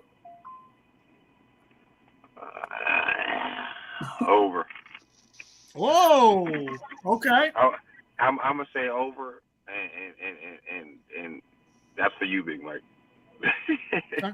We'll leave it at that. Marcus, 8. He's a man of few words. He says over. I'm gonna ride with Marcus. I'm riding with the hybrid on the over. I think they're a 7-9 or an 8-8 team. They still got Donald. What's his face? I almost said Donald Brown. Good God. Jonathan they still Taylor. Have Jonathan Taylor. Brown. Thank you. Oh my God. Yeah, that was also. They always seem to grab some sneaky wins for some reason. I don't know what it is. And I think matter of fact, I think it has to be the weather. I mean, because they can definitely sneak some wins off in that weather for sure. Just off of to travel to get there. I mean, that'll shake some people up. I mean, I asked myself with that team though, where is the offense going to come from to put up more than 28 points in a game? No, they're not. They're not. Like, it's got to be such a close margin for this team. And listen. Peyton Manning is not walking through that door. No, I don't see T.Y. Hilton. I don't see. They got some decent receivers. They have a decent. They're kind of like, you know what I compare them to? And that's not exactly the same, but they're like a shittier version of the Bills receiving corps. They don't have like any stars. They got a bunch of role players that can kind of play a system, but they're worse. So I agree with you. I don't see them scoring more than, like, if they get to 30, they're doing something. Most weeks they won't. No. Yeah.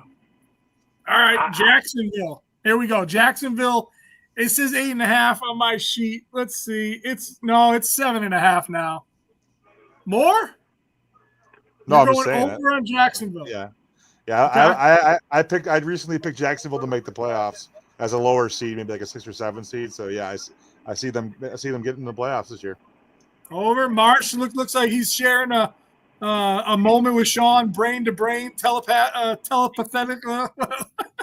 How many people can I get to come on here with and agree on the Jaguars? I mean, come on. Well, Marsh, let's see if we got the comments. We got right now 1,045 people on live right now.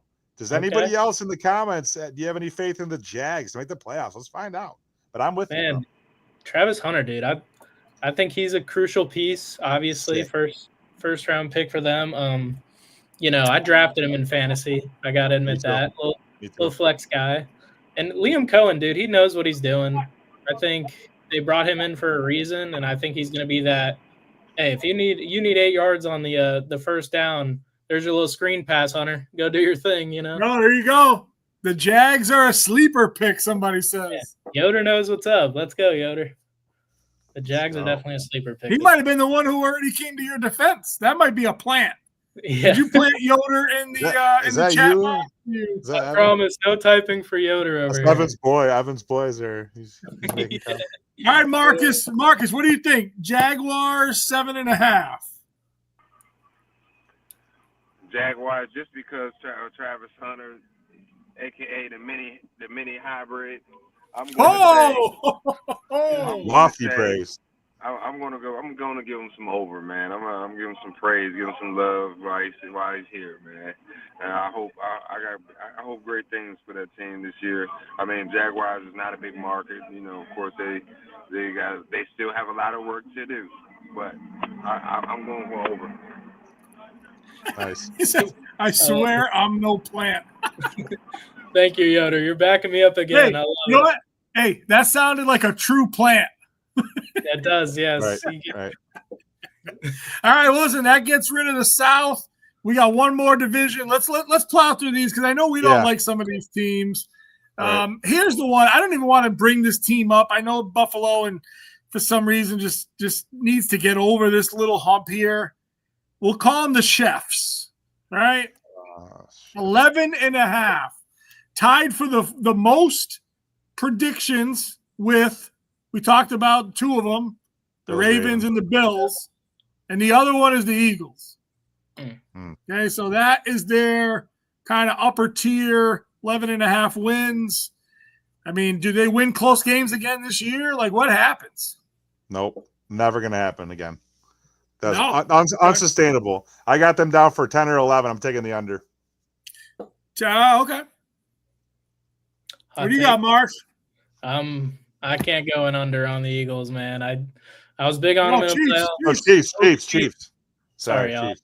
Yeah. No, yeah. I mean, I think they're definitely an under contender. Then, yeah, because just so much question around them still. I think with losing last year. Yeah.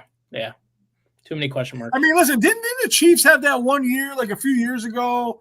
They won the Super Bowl and they went 0-4 and they were like dead. And we like the Chiefs. Okay, that was a good run, but you're dead.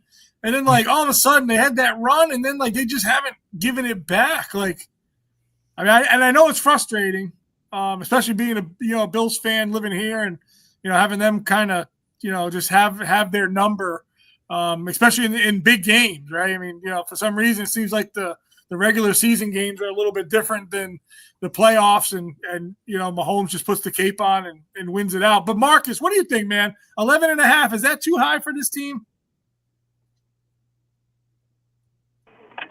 11.5, I would say, yeah. Too much? I would say it's a little too much.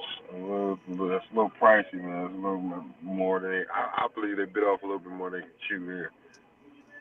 Well, would you believe it that I told you they have the 7th hardest strength of schedule? Yeah. They're not going to win all those close games again. It's not going to happen. Yeah. Especially against good teams. They're not going to have a team come down to the 30 and, fumble on 4th down or miss a field goal or block a field goal. Like they just can't do it. If they do it again this year, I don't even know. I don't know. Yeah, what do you do? What do you do? All right. What do you do then? All right. So, second best team in the West, I think, is the Chargers. What do you guys think of the Chargers? I see they start out 9.5 right now. They're at 9.5 still. Just one name I need to throw out with the Chargers: Lad McConkey. You see what's on my background? I've been watching this guy. Knew he was going to have a great rookie year. And he's having a game tonight, my guy. He's having a game tonight. It doesn't shock me. That man is the real deal. No, he's awesome. He's the real deal. Drafted him. We drafted him in fantasy last year. Late, we knew he was going to blow. He's just good, bro. He's good. Let's see what he's doing tonight. His routes. Listen, man. I'm like I just mentioned the Jordan. Sometimes you got that athlete, that guy in the neighborhood, that kid that did make it but not as far, or just that guy that's just waiting on his opportunity. Okay, the locker room knows those guys, and like Moneyball just said, he just mentioned one of those guys. I mean, that guy right there. People talk shit on his behalf, based on his preparation and how he plays the game. I think we got a lot of things to see out of him coming up. Oh yeah. No, he's great, man. He's a player, you know, that's only going to keep rising. And I like their new running back. You know, I like Hampton. I think there's been a lot of good talk about him. You know, we'll have to see. What's he at right now, Sean? How's he been doing this game?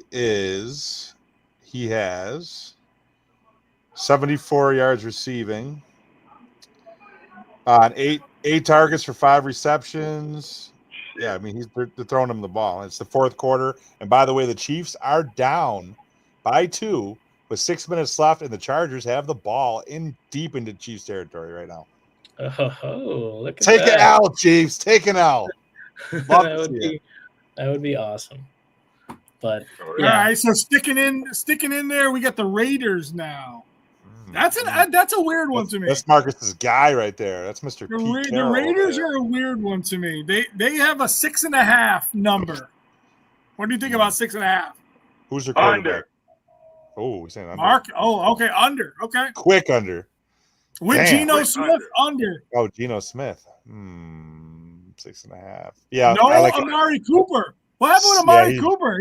He signed. He can't get paid by the Bills. Oh my gosh. I'm with Marcus again. I'm gonna take the under because you know what? Marcus has an intimate relationship with Coach Pete Carroll for playing for him. So I thought Marcus was gonna say the over, but as soon as Marcus said under, I'm gonna take under too. I got to go under, man. Listen, there's no one thing about it. Okay, a head coach in the NFL has a good amount of pull. Yes, he does. Pete Carroll, of course, a gentleman of his nature, Hall of Fame coach. Yes, he does. But when it comes to the program, the organization in general, the head honcho, the owners make the moves. Okay, they make the decisions. And last time I checked, the Raiders haven't made a good decision yet.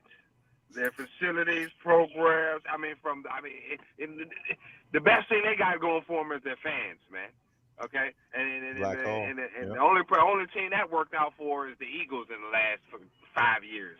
So, listen, the Raiders got a long way to go. And now Pete Carroll is the guy to do it. Don't get me wrong; he's the guy to do it. He would be the guy to turn the program around in 1 year and do something amazing. He would be that guy. But the Raiders cannot and will not make me into a believer. They have to show me. Yep. Fair enough. Yep. Respect is earned. Yep. Tell the Raiders this. Start with giving the players 3 to 4 meals a day. Start there, and then we can talk about winning some games. Let's talk about player parking, and then we can talk about winning some games, okay? So they got so many things to worry about in that category before they pay Pete Carroll, okay, before they think about winning the game. So let's get there, okay, and then we can move on. Sounds like another culture problem like Miami. Hey, listen, it's that easy, right? All you have to do is that, Mark. It's that easy. Just do it. That's all you have to do. All right, guys, the last team in the AFC, and this one is one of my top picks this year. It is the Bo Nix-led Denver Broncos. Ooh. Their line was 9.5. It is now still 9.5. 10-win team. Yep. I like Bo Nix. Bo Nix is going to take that big jump. Second-year quarterback. He's the guy I like the best out of that quarterback class. Well, I think Jaden's already there, but so the guys that haven't quite gone yet, so Caleb Williams and Bo Nix. I think Bo Nix is the one that's going to take the biggest leap, even a little bit bigger, I think, than Drake May. Okay. Yeah, I like them. I like them to be a playoff team as well. I like them to get to at least 10 wins. They got a great defense too. So good quarterback, great defense. That you can win a lot of games with those two factors for you. You know. That's the remedy for success. Yeah, I agree. I definitely, I like their run last year. You know, they got a lot of good things going. I just have them right in the middle. Like, I could see them getting to 10, just not over the 10.5. You know, like it's another one of those teams where you face a good team, and I can't necessarily tell you that they're 100% going to win, because it's still just like, you know, it only has been that 1 year, and with the NFL, there's so many games and so many different variables of things that have to come together for you to win, and it could end up adding to be too much for the Broncos. You know, we don't know yet. I think a lot of people are high on them, and it could just fall just a little bit short of the over. That's all I have to say on that. All right, Marcus, last word. What are you thinking? Well, I'm going with Moneyball on this one. Okay. I'm gonna go with Moneyball on this one. I think he made some good points. Actually, enough said on that one. I think he ended it for me. Broncos, all right, man. so Broncos either right at or a little over is what I'm hearing. All right.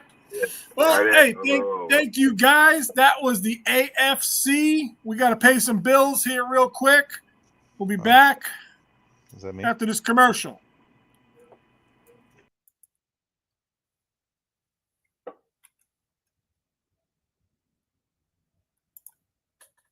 Hey, everybody, this is Boston Mike. This segment is brought to you by Summit Sports Cards.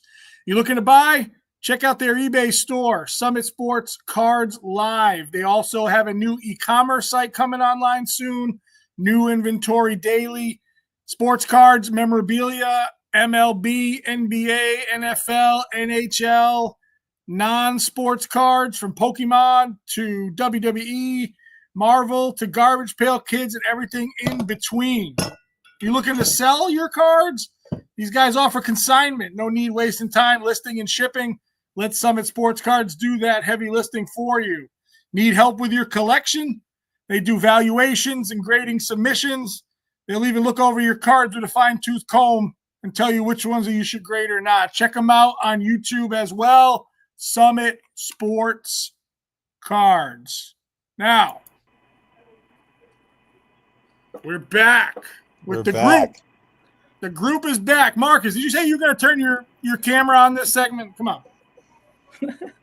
Hold on. Do I get to play the sick hype up video right now?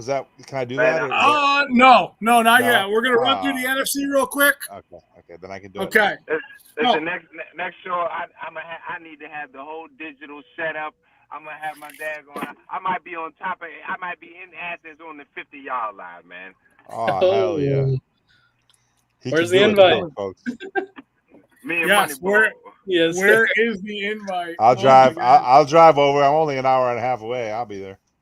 Man, you gotta drive. I can walk.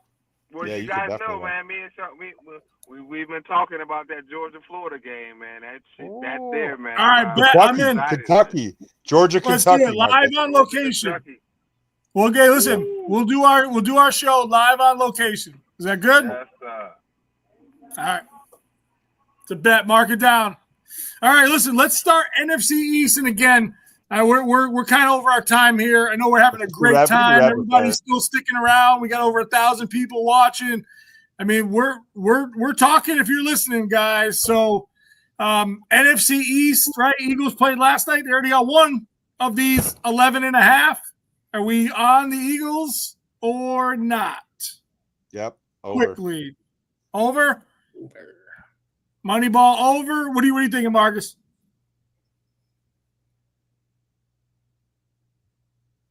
Oh, Marcus. I'm going over. Over for sure.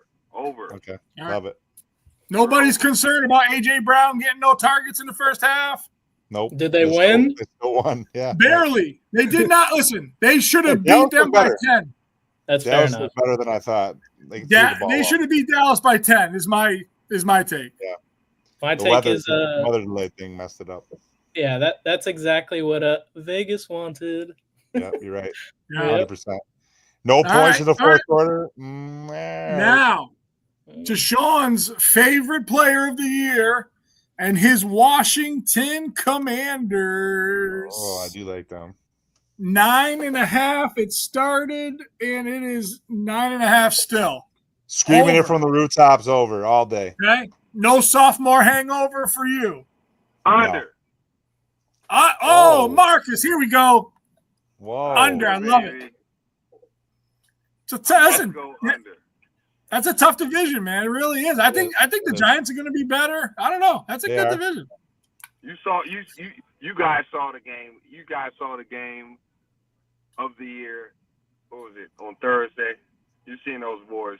You seen my guys, them Cowboys going to work. You seen them Eagles going to work. That was a drag out fight. I was very excited, on my toes the whole time. It was a great experience. I think that's the game to see.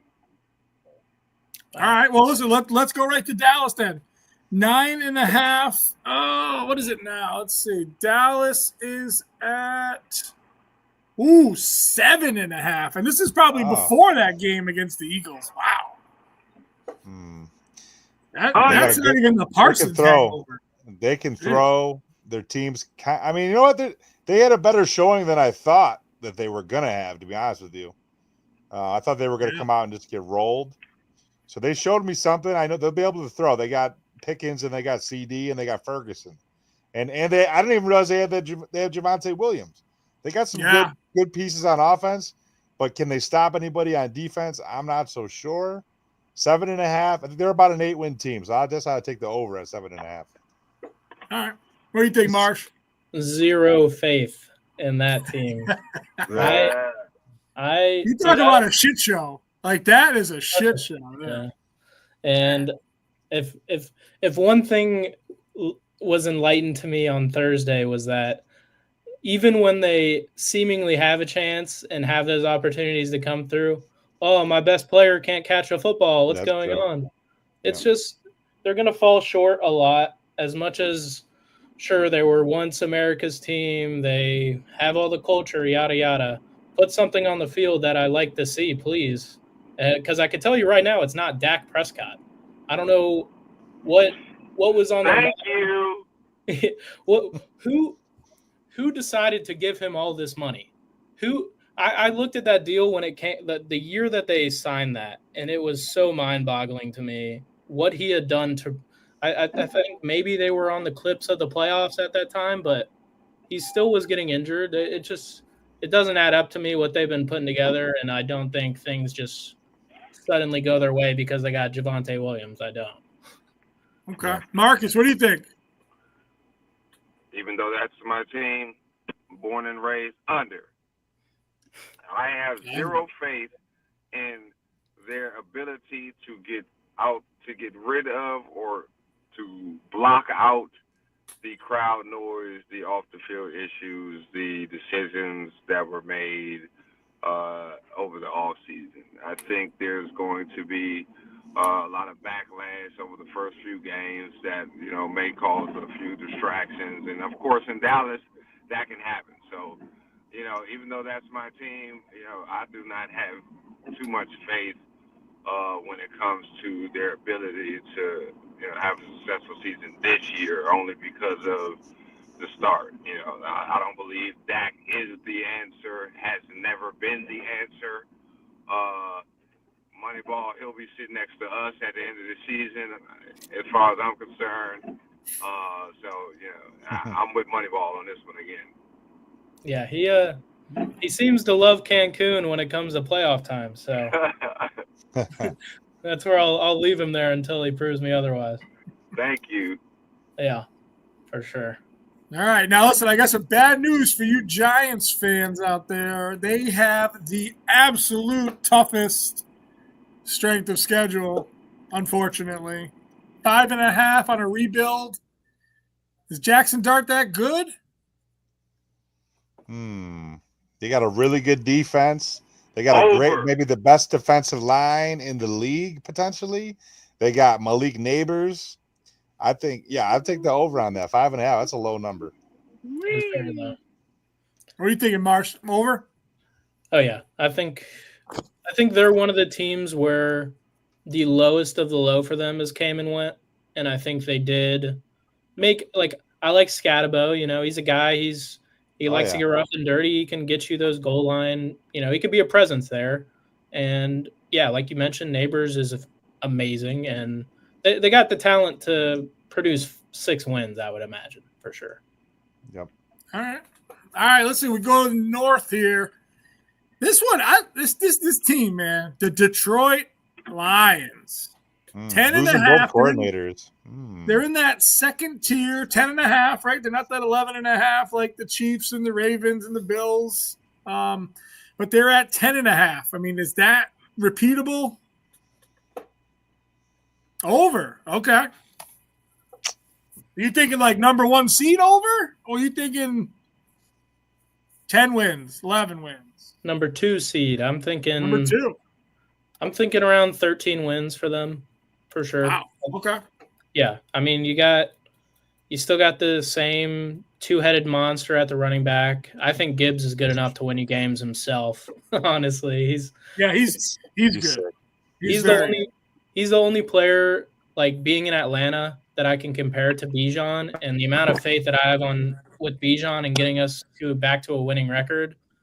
That he's already produced that there, and why would I change my mindset with that team? You know? Yeah, I'm not quite as bullish, but I take him over. I get to 11 wins. I don't know about 13 for me, but I like at least 10.5. Sure.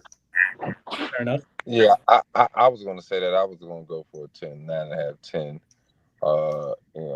I think the Lions are on the brink of something special, but I don't see them. I don't see this being their year. I think they have a few more pieces they need to add,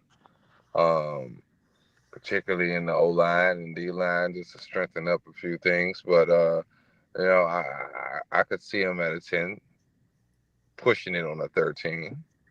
All right. Hey, listen, they're definitely eyeing another deep run. I mean, this is, they got St. Brown, right? I mean, everybody loves him. Oh yeah. My dad would be remiss. My dad would be upset with me, and I'd be remiss to not say that my dad is all hyping up a gentleman, a rookie receiver by the name of Isaac Tesla. He said that he is the sleeper this year in fantasy football, and he's been watching them play all preseason. Yeah, they're good, man. But it's hard to lose both coordinators and still be amazing. But we'll see if they can do it. Yeah, that's why I don't see a 13 because of that. Of course, everything is normally in Detroit cut and dry, but with that type of situation, and their front office runs things, so it'll be interesting to see how that plays out. Well, I can tell you they got the second toughest strength of schedule, and they're in a really hard division, right? Think about it. They've got Green Bay and Minnesota, and some people are hyping up Chicago, right? So, I mean, are they going to win the division and get 13 wins, or are they going to split a couple home and homes with some of these guys and win 10? I mean, who knows? But, all right, that's a good segue into the Packers. Packers, 9.5. Middle of the pack for strength of schedule, so nothing crazy for them. What do you think? Under. Oh, we got a – hold on. I saw an under and an over. Under. Marsh is under. Sean. I think that they could be a sneaky Super Bowl contender. Maybe. I think they're going to ride the hype of Micah Parsons, and it's definitely going to solidify their defense. They did lose my guy in the secondary. Jair Alexander, but I mean they're pretty good. Jordan Love's a solid player. Did anybody see the highlight of Micah Parsons at his first practice with the Packers? Wow. No, we're about to see that in a couple minutes. No one saw that. I wish we could do a playback. Okay, they ran a highlight of him doing. I believe they were in. I don't even know what they call this, the bag that you hit and lift up on the field during practice. Like the sled? The sled dummy, okay? Yeah. Okay. If anybody can YouTube that and pull that up whenever they get a chance, you will see a player that attempted to work out throughout this process, attempted to prepare for the season. Okay, but because of the outlying issues and all the things that surrounded the situation, I initially thought there's no way he could have 100% focus, and that particular play, that particular practice rep, I saw it right there, and I saw him attack the bag, the sled, lift it, and immediately I seen his body posture, I seen his body language immediately drop, and I believe that is when he hurt himself. Right, that drill, that to be laid off and to initially go right back in, I could see his explosion immediately when he started and how he deflated immediately when he finished. And I knew that that was the issue. And then all of a sudden, here we go with the the emergency news and everything that came out. Preparation is key. I think that's going to be a huge topic for them, going into the season, and I believe that could cost them a early loss. To be honest, I agree. Like I said, I've liked the Packers for a long time. I got to see some better years of that team. I just have never been that bullish on Jordan Love. I really haven't. I've seen his best, and I still don't think it's in the top, 15% of quarterbacks. He can move around. He has that athleticism, but I haven't seen the accuracy. I mean, and on top of that, his wide receivers. I mean, what's his face can't stay healthy Watson can't stay healthy. They got interesting pieces. I had Jaden Reed on my fantasy team last year. I like his athleticism. He started out with a bang, and then it just turns out they don't even know what to scheme up yet. It seems like they picked up Josh Jacobs last year, had I would say an above average year, but nothing like some of his years even in Oakland or things like that. So, it's a weird situation for them this year. They have brought in some new good talent. I like Golden, but yeah, I think for where they're at, it's not that eclipse year yet. I think it'll be 1 or 2 more years of really foundation stuff, and then they take off. Yeah. Well, I would say Packer fans would probably take that. Hey, yeah. And I'm gonna be a little off topic right now, and this is piggyback off what Moneybag just said. He mentioned the name, and I must say, because I am a former player, I did see a episode that came out. I'm not going to mention the podcast, but what I do want to say to Mr. Golden Tate, my boy, you are not Percy Harvin, okay? No. Don't ever speak in that reference as if you are or could be him. For those guys, like I said, we spoke at the beginning of the show about for those guys in the locker room that know the ones who know. Okay, he's one of those guys.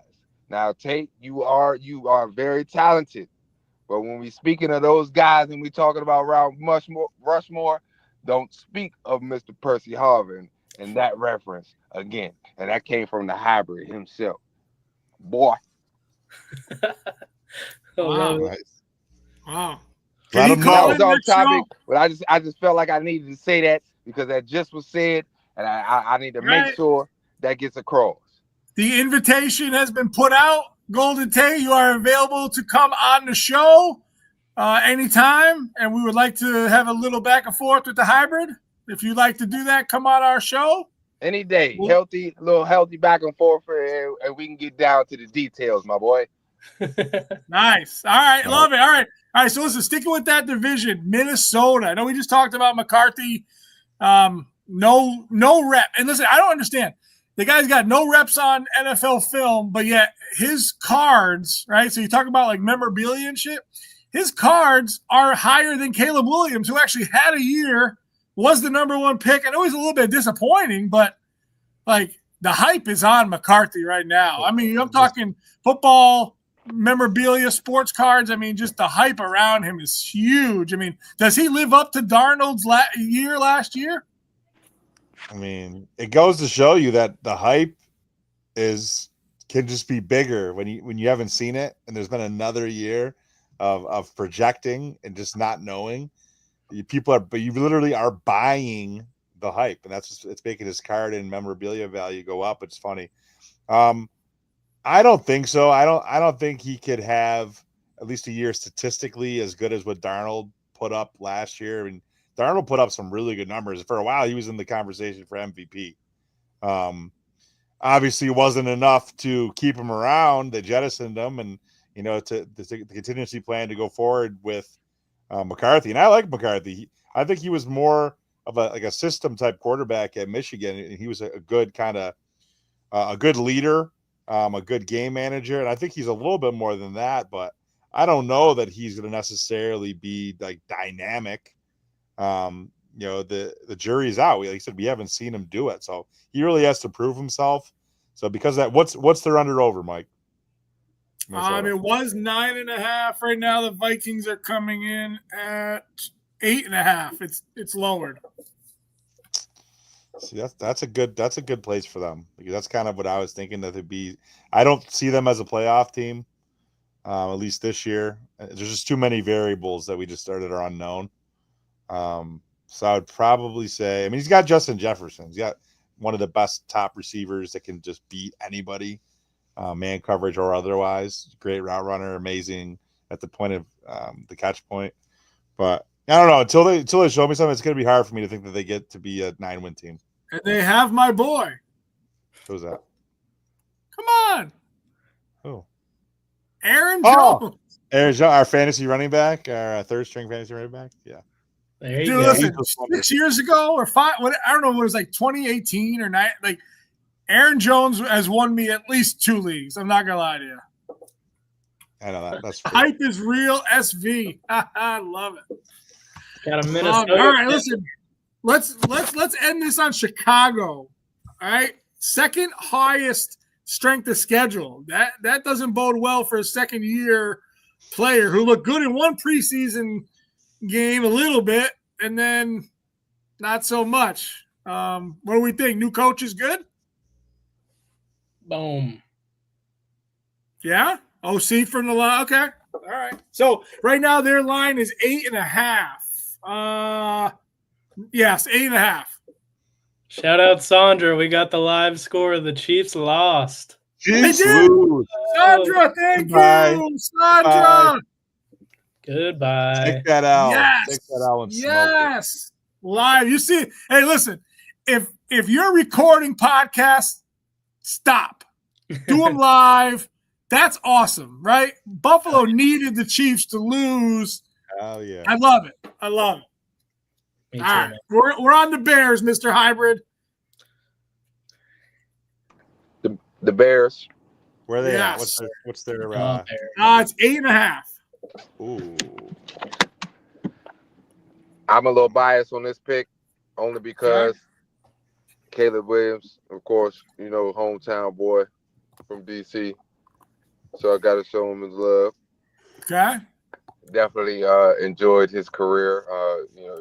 For those who haven't done a little research on him, so he's one of those guys that came up from the struggle and was able to dominate and get where he's at. So I do have a little bit more faith for the hometown guy. So I'm going. All right. I definitely think the Bears on the over. I can explain a little bit here because I like the Lions. Like I said, high expectancy from me on them. I think the Bears will slide into that 2 slot. I really do. I think this is a strange year for that division where we just saw the Chiefs lose. I think things get a little messy in that division. I obviously still think the Lions are the top dog there, but yeah, I think the Bears. I mean, couple additions there that I really love. I think Loveland's going to be that guy because he's good at that end. Yeah, he is very good. And when I watched him, last year, I drafted Caleb Williams. Not too happy about that overall decision, but he just didn't have that. Like, they had a lot of wide receivers, but nobody to really just be that big guy and get that first down when he needed it if he's scrambling. And I think that pairs in perfectly with what Loveland did with Michigan. And he is just that yards after catch monster and big force that they could use. And yeah, I think the new coordinator helps a lot. yeah, I definitely could see them hitting that next level. It's just Williams is going to have to prove a little bit more to me, but yeah. Other than that, yeah.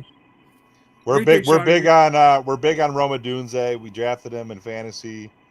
I expect their offense to be pretty good.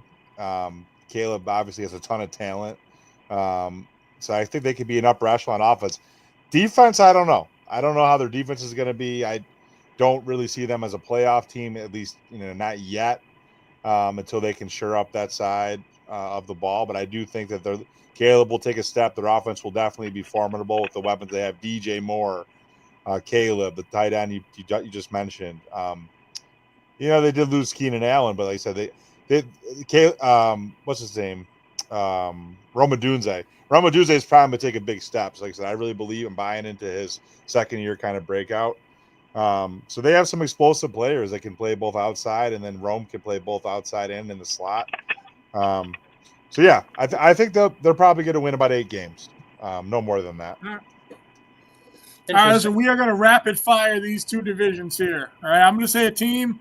You guys just go in order, okay? Tampa, come on, 9.5 right now. Over. What do you think, Money? Over. Marcus? Over. All right, consensus. This is a team I like here, Atlanta. I think I like them more than some. I do like Michael Penix. 7.5 right now is the number. 7.5. Over. Marcus. Over. All right. And before we move on from the Falcons real quick, we won't take too long on this, but interesting, we just talked about Rome, and we got Penix here now. If y'all were to decide who takes the bigger leap as just a former Washington player, who in your mind would that be? For me, it's Penix, obviously just being the quarterback in that role, but I think Rome is also in a very interesting situation to build upon something pretty good. So it's worth the question. I say Penix. He's got decent weapons around him. I think got Bijan. Bijan helps a lot. Takes pressure off him. Oh, he's got Mooney too. Don't sleep on Mooney. He's got what? Who's their receiver? Drake. Drake's awesome. I love London, man. Yeah, London's awesome. They got a good team here, man. Maybe this is the year Pitts actually gets his head out of his ass. We'll see. Hey, anybody watching, if you took Pitts in fantasy, just send up some prayer emojis real quick. We'll be praying with you. I would love to see it. I really would. All right, two lower tier teams here. We got Carolina at 6.5, and then New Orleans at 5.5. Wow. We do it both here. I'm going to go sneaky Carolina over, and I'm going to go under on the Saints. Okay. I'll just stick under both. I think Carolina will be close, but yeah, Saints have nothing building, so yeah. Okay. All right, what do you think, Marcus? I'm going to go with Moneyball on this one. You taking under? All right. Under. All right, and the last division, but definitely not least, because there's some teams that they're interesting in here. The 49ers, 10.5, I think, right now. No, yep, 10.5. Under. Okay. Under. Is this only McCaffrey news, or what? What's taking it under? Purdy got paid. He has slightly worse weapons to play with, and their defense was extremely banged up last year, so that'll improve. I don't see how they're going to score the points to be needed with an aging defense and an overall aging team. I don't see it. All right, Moneyball. What do you think? Over under? Yeah, it's another team that's too high just based off prior years. I think they do have a lot to work out. Getting rid of Debo, who's going to be that main guy? I would expect it to be Ayuk, but a lot of like just fantasy and other research I've done is not that high on him this year, which has been pretty significant of a drop off from where he was. Cause I remember him putting up, 25 fantasy points a week at one point. So it's interesting, the dynamic after losing a wide receiver, especially. And then, they got guys like Pearsall who had a weird rookie season. It's too much of a melting pot of talent to know what's going to come out of it yet. So 10's a little high. I would say they're an 8-win, 9-win team. Yeah, you know what? They always seem to come back from those injuries, though, right? They do. Every time a guy goes down, they got another one that just plugs in, right? I mean, like Mason last year was great. He was. I rode him for a few weeks, so I don't know. Sometimes, hey, you know, it's the beauty is the eye of the beholder, right? That's right. And if all right, so here's one. I know you guys are high on this team just from our conversations, and we're going to go with another 9.5-win team, the Rams of Los Angeles. Big ups. Shout out to our boy, Marcus's boy, Matt Stafford. Still getting it done. Always. Okay. Still getting it done. The man himself. What do you think, Marcus? Over, under 9.5? Over. Over. Okay. Well, Marcus, you getting pulled over? Whoa. What's happening? That's the guy coming to arrest whoever drafted Kyle Pitts in the chat. Oh, that's great. All right, what do we think about the Seahawks? 8.5. There it is. Boom. Over. I'm going with over, baby. Over. All right. I'll take over as well. Over on the Seahawks. All right. And then we end up last team. Very long conference dives here. Thanks for everybody sticking around with us. It is my friend and your friend, Marvin Harrison Jr. and the Cardinals. I have 8.5 here. They are at the Cardinals are 8.5. Wow, that seems high to me. That does seem high. That's pretty high. Yep. We're going under that? I'm going under that. Marvin to lead the league in yards and touchdowns, though, for our fantasy team. We'll take that. Yeah, well, just put a line through Harrison, and who the hell is this guy? I was just about to ask you that because I haven't seen it yet. I haven't seen it, man. He did not show me anything last year. I had to hear so much crap from the guy who ended up – actually, we tied in the fantasy championship last year, but so big on – dude, I know. Yeah. We have the weirdest system. It's like it's split over 2 weeks, and we hit it on the decimal amount. Yeah, that's good. Oh, we got somebody saying under for sure. Arizona. Yoder under, bro. All right. There's not enough changes, man. James Conner. Yeah. All right. Well, listen, I know we did, like I said, we definitely hit that pretty hard. We're going to move on to another segment here. Thanks, everybody, for sticking around. Hype up video. Ready? Oh, yeah. Yep. Play it. Run it.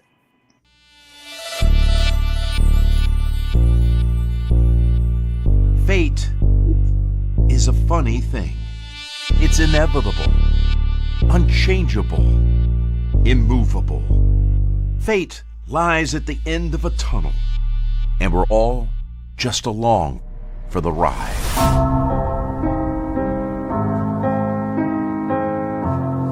Unless it's not set in stone. Maybe when our dreams feel just out of reach, destiny is a blank page in an open book.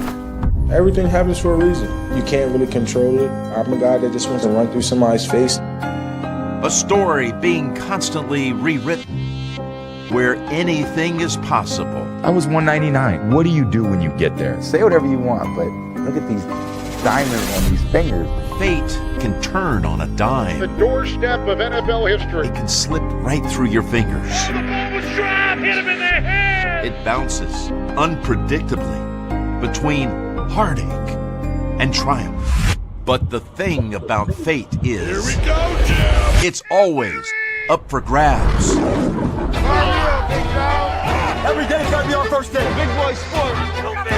Brandon, come on. Second zone from the first snap to the left. It's off against the world. Do it for our brother. We beat the Before long, we're going to be the last one standing. Down after down, game after game, Sunday after Sunday. Fate plays out before our very eyes, and we get to watch.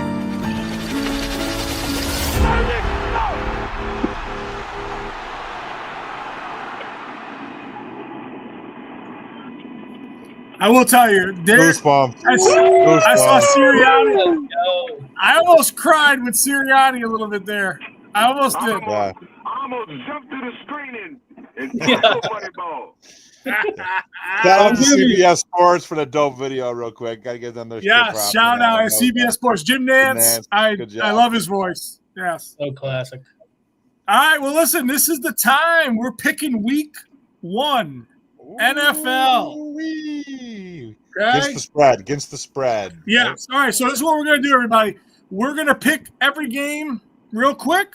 We're gonna keep tally of those picks, and we're gonna let you know week to week which one of us is more accurate. Okay. So we will start with tonight's game. We did have some picks for the Chiefs. Unfortunately, we are all losers. Happy to be wrong. Chiefs minus 2.5. We did lose, but let's go around the table. Happy to be wrong there, though. It's okay. Yes, no, 100%. But let's start with the Week 1 Sunday, 1 o'clock. We'll throw out the spread. You guys rapid fire answers, okay? Let's see. We're going to start Buccaneers at Falcons. Falcons getting 1.5 home dog. You know I love home dogs. What do you got, Shawnee? Bucks. Okay. Marcus with the Bucks. Let's go Bucks, baby. Let's go Bucks. Listen, I'm taking the Falcons personally. ATL, baby. It's time to win the first one at home. Why can't we do it this year, man? We got that. I hope they win. Why not you? I get it. All right. Here you go. Bengals, Browns. Bengals minus 5.5. Bengals all day. This might be a clean sweep. Yeah. Bengals, baby. Bengals. What do you, Marsh? Bengals. Yeah, I figured. Okay. This one's close. It's a 1-point game. Miami and the Colts. Miami's given one on the road? Miami is -1, yes. And let me just chip in here because this is one of those games this weekend where you're going to want my edge here. You really are. So we're looking at a -110 game. That means both teams, they got them set even. It's a pick'em game is what they call it. And right now you're getting around, I saw 86% of the money is on Miami currently. And what I see with these favorite games is it's the NFL and Vegas essentially doesn't even care who wins in these type of situations. These are the games where I see the public come out on top, and it's more of who is the better team. I think the Dolphins will shockingly win this game in an away territory. So on the road. Yep. That's what I picked too. I had picked Miami. And that is why the line is hot. Okay, the best show in the country. Get it here each and every week.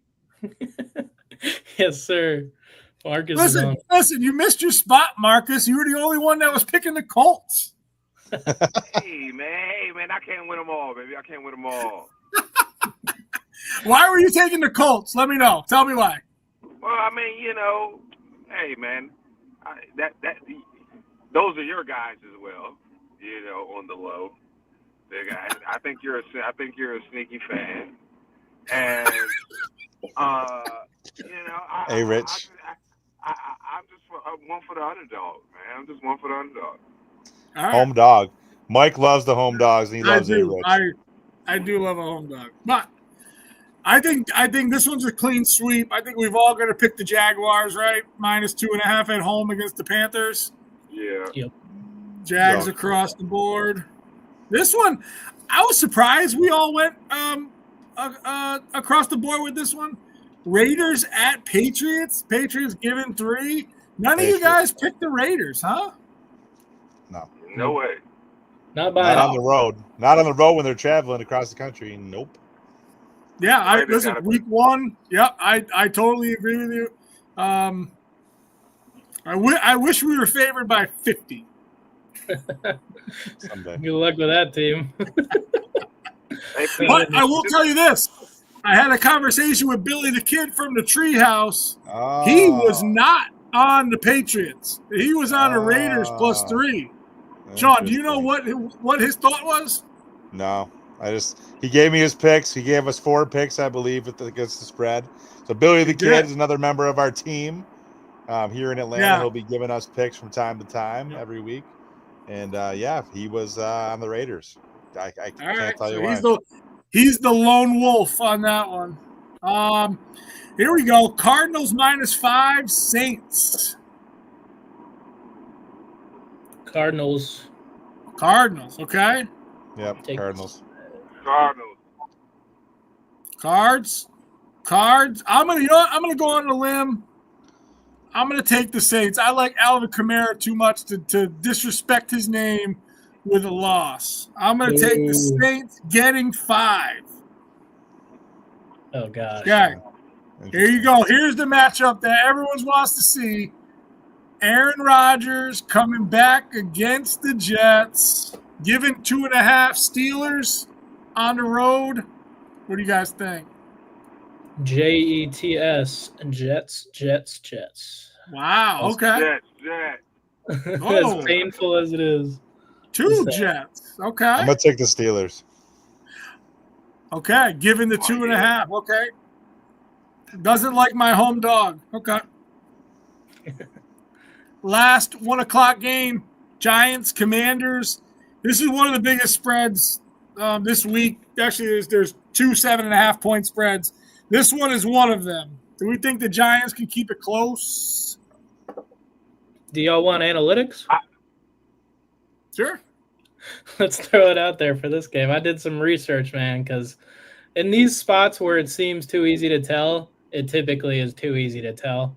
And when you see a team that had a run like the Commanders did last year, the bounce back to that is seemingly not as good as it was before for whatever reason. I did my research. I realized, you look at teams like the 2021 Bengals, they had that playoff run. They came back the next year, lost their first 2 games. You had the 2018, it was either 2018 or 2017 Jags. And there was another, it was the I'm mixing the 2018, 2017. It's either the Carolina Panthers or the Jags, but they also had a rough start after a seeming Cinderella story. So as much as I love the Commanders in the story, I'm going to take the points with the Giants for this week just to stir up some heavy hitters on the Commanders on the public side. Interesting. Okay, Marcus, what do you think? Very interesting. Well, I'm also going to. I'm going to give. We just got the analytics. I'm going to give the scoop. The New York Giants. First and foremost, their O-line is trash. Okay, but what I will say is this: they've always been trash. And for some reason, the offensive line or the interior on the offensive side normally is not the focus, and it's always been an issue for the Giants, no matter how many skilled players they get. So that's my only concern with the Giants. But what I do have is a lot of faith in them this year, particularly this year because of the program changes, because of the player additions. And the quarterback, he's a bad member jammer, man. I'm just going to go ahead and give it to him, man. Shadur Sanders overshadowed him a lot in the media, and the NFL chose to bring him through the forefront, at the key point, and I think they did it for a reason. He's showing his ass, and I'm loving how he's acting. So, to sum it all up, with the analytics, I think that the Giants do have a shot, and they are not the team to be underestimated. Okay. All right. Yeah, and just to back up too. Sorry, I don't want to interrupt too much here, but I just want to point out the Giants. Yeah, percentage-wise, money on the Giants right now, 5%. That to me is a red flag of all sorts. So, if anything, even if that's too much for them to win, I'm buying the spread for that reason. So, all right, SV, what do you think? Commanders, Giants. I will say the Commanders. I'm taking the Commanders too. You know me. I love some Jaden Daniels. Listen, Moneyball prove us to be wrong, and he's right. Then we can start listening to Moneyball, man. I don't know, man. It's as much as I want to say the Commanders go in there and get it done at home, things happen. It'll be closer than people think. The hybrid getting some love, getting some shout outs. We got another second long. Oh, here you go. Hybrid preaching right now. Nothing but truth. Let's go. The people love the hybrid. I love it. All right, we got another big spread. Broncos Titans, 7.5. I think we're all on the Broncos. Go on a limb and say that. Indeed. Yeah. Any love for the Titans, Marcus? Nope. None at all. None. All right. Quick and easy. I like it. All right, here we go. 4:05 games. 49ers at Seahawks, -1.5. On the road. The 49ers get it done. You going home dog? Home dog. I'm going Seattle as well. What about you, Marcus? Seattle. I'm going Seattle. Sweet. You're doing Seattle too? Clean sweep. Clean sweep. All right, here. This might be the showdown. Packers Lions. This is a good game here. That's a hell of a game. Hey, listen, if that Bills Ravens game wasn't Sunday night, I would say that they missed out by not putting this Sunday night. I'll take the Bills game, but this gonna be a classic game, I think. What's the spread, Mike? Packers -1 at home. Not even getting the full 3 for being at home. They're just 10. Come on, Evan, tell us. They want you to take the Packers. Come on. Let me feed you some more analytics here. We all love it. All right. So we're sitting now. What the other percentages I was talking about, this is money line percentage. Now I'm looking at spread percentage for this game, a little bit closer. You got 94% on the Lions spread right now. And typically what I see is when that big of a public shift is on the spread, that's typically less value than taking the favorite to cover. They deem that as higher odds. So typically those higher percentages can hit for those teams that, realistically should do that. And for +115, I mean, they literally want you to sit there and contemplate it so much just because of what they set it at. The better team. I don't care where they play. I know it's a division rivalry game. Give me the Lions plus whatever, minus whatever. They're winning. It's +1. Boom. Yeah. Take the point. Take it. All right. So we got a Lion. What do you think, Marcus?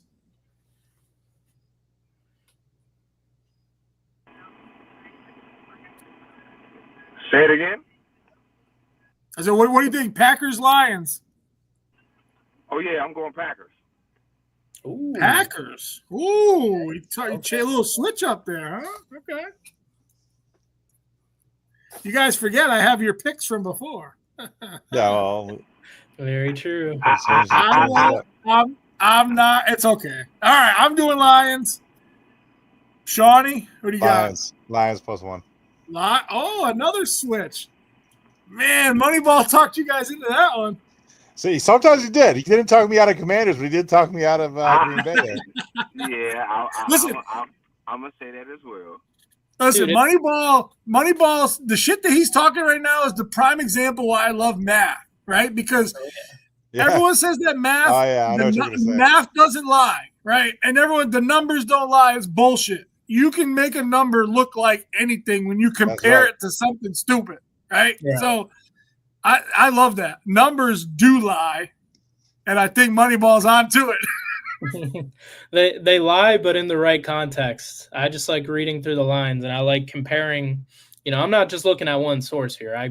I'll bounce around, compare, make sure it's accurate, then make the assessment. But sure, yeah, I think a lot of my analysis does come off previous games because the odds can only fluctuate so much. So if I see a home favorite where after you place the money on that team, if you sit down with yourself, it's like, why did I do that? you're taking something else that isn't as relevant and just boosting it because of what they set the odds at. Trust your instinct on some of these plays because they want you to do the opposite. Marsh be knowing. Yes, Marsh. Dog. I agree. All right, we're almost done here, fellas. Texans Rams. This is an interesting one. Rams at home -2.5. Oh yeah, all day. Rams. Yep. Won't be interesting by the end of that game. Rams for me. All right, I'm gonna clean sweep that. I think the Rams as well. Now. Okay, hold on. 1,125 people are chilling with us right now for this pick. Right? This is the is the pick. All right, we're gonna set this up.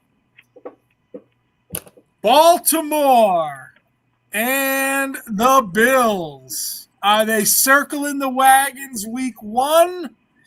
The Bills -1 at home. Again, what does that say to you, Moneyball?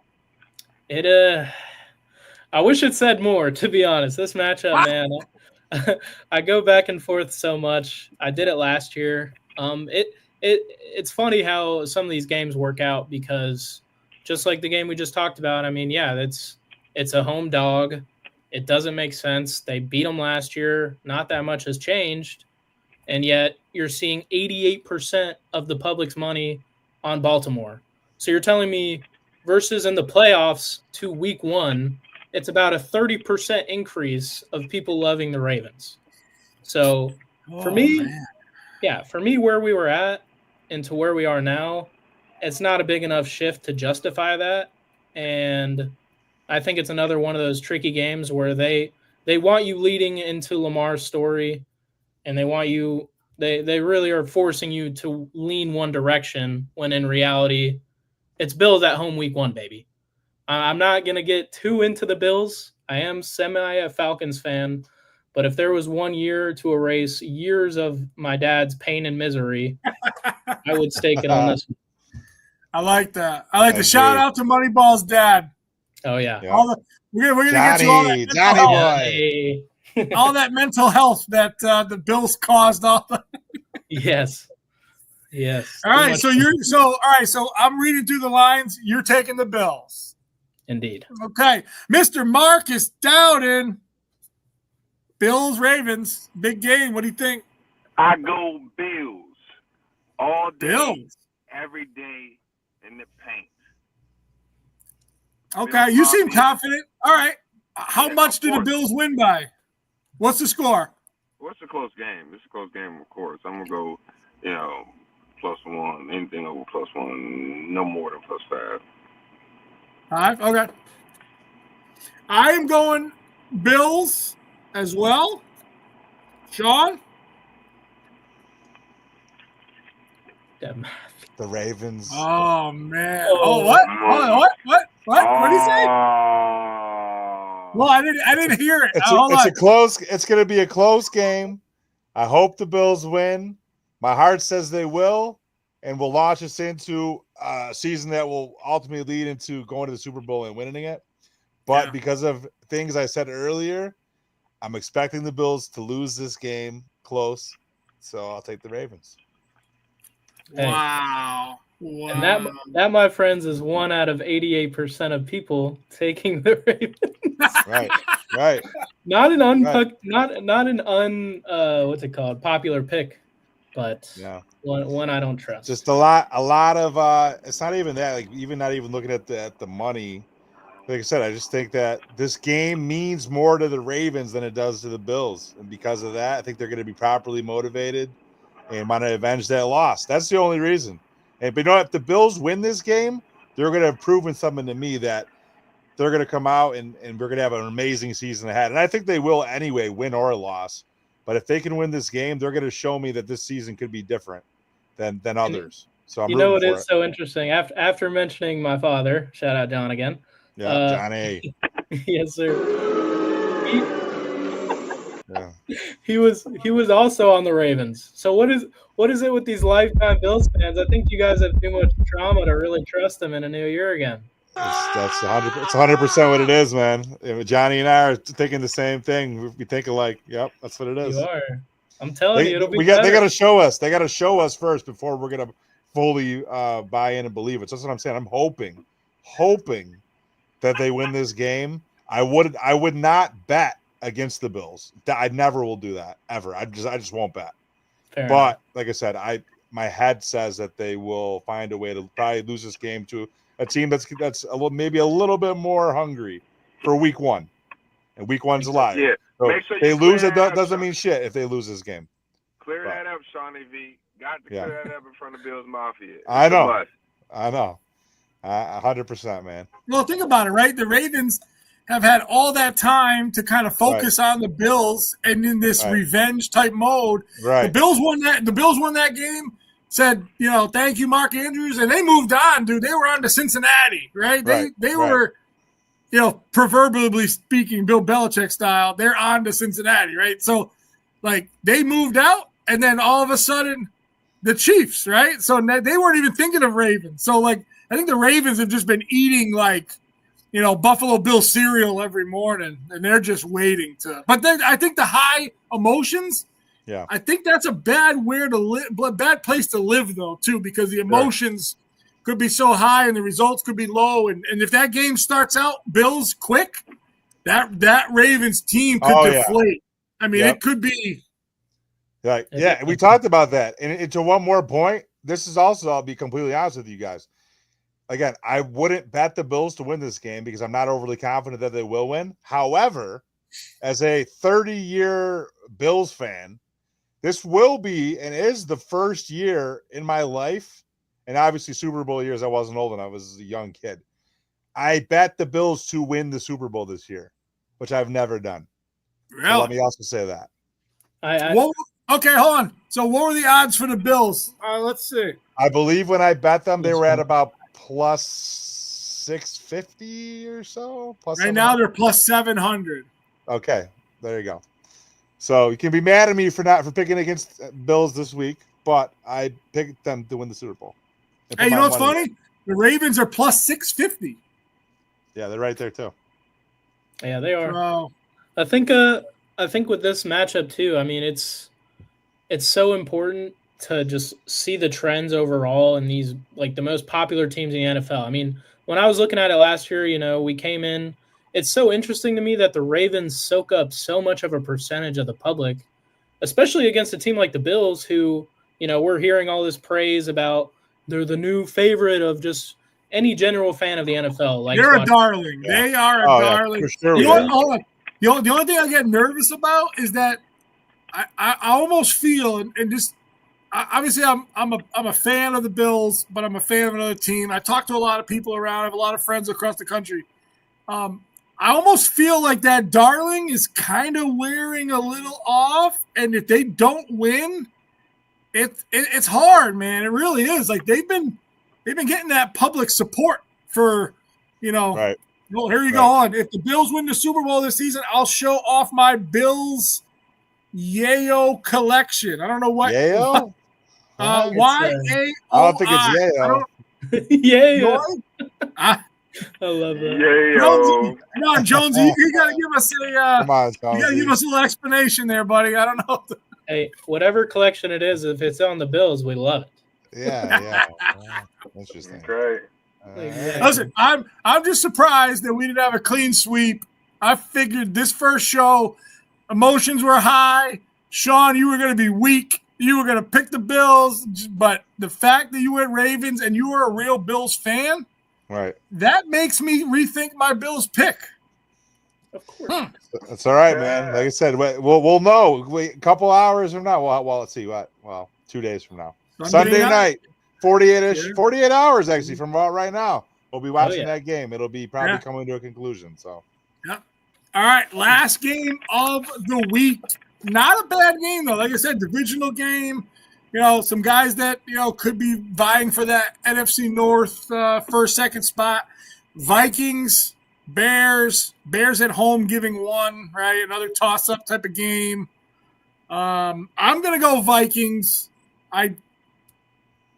I'm hating on the Bears a little bit. I'm not liking the Vikings I'm kind of hating on the Bears week 1.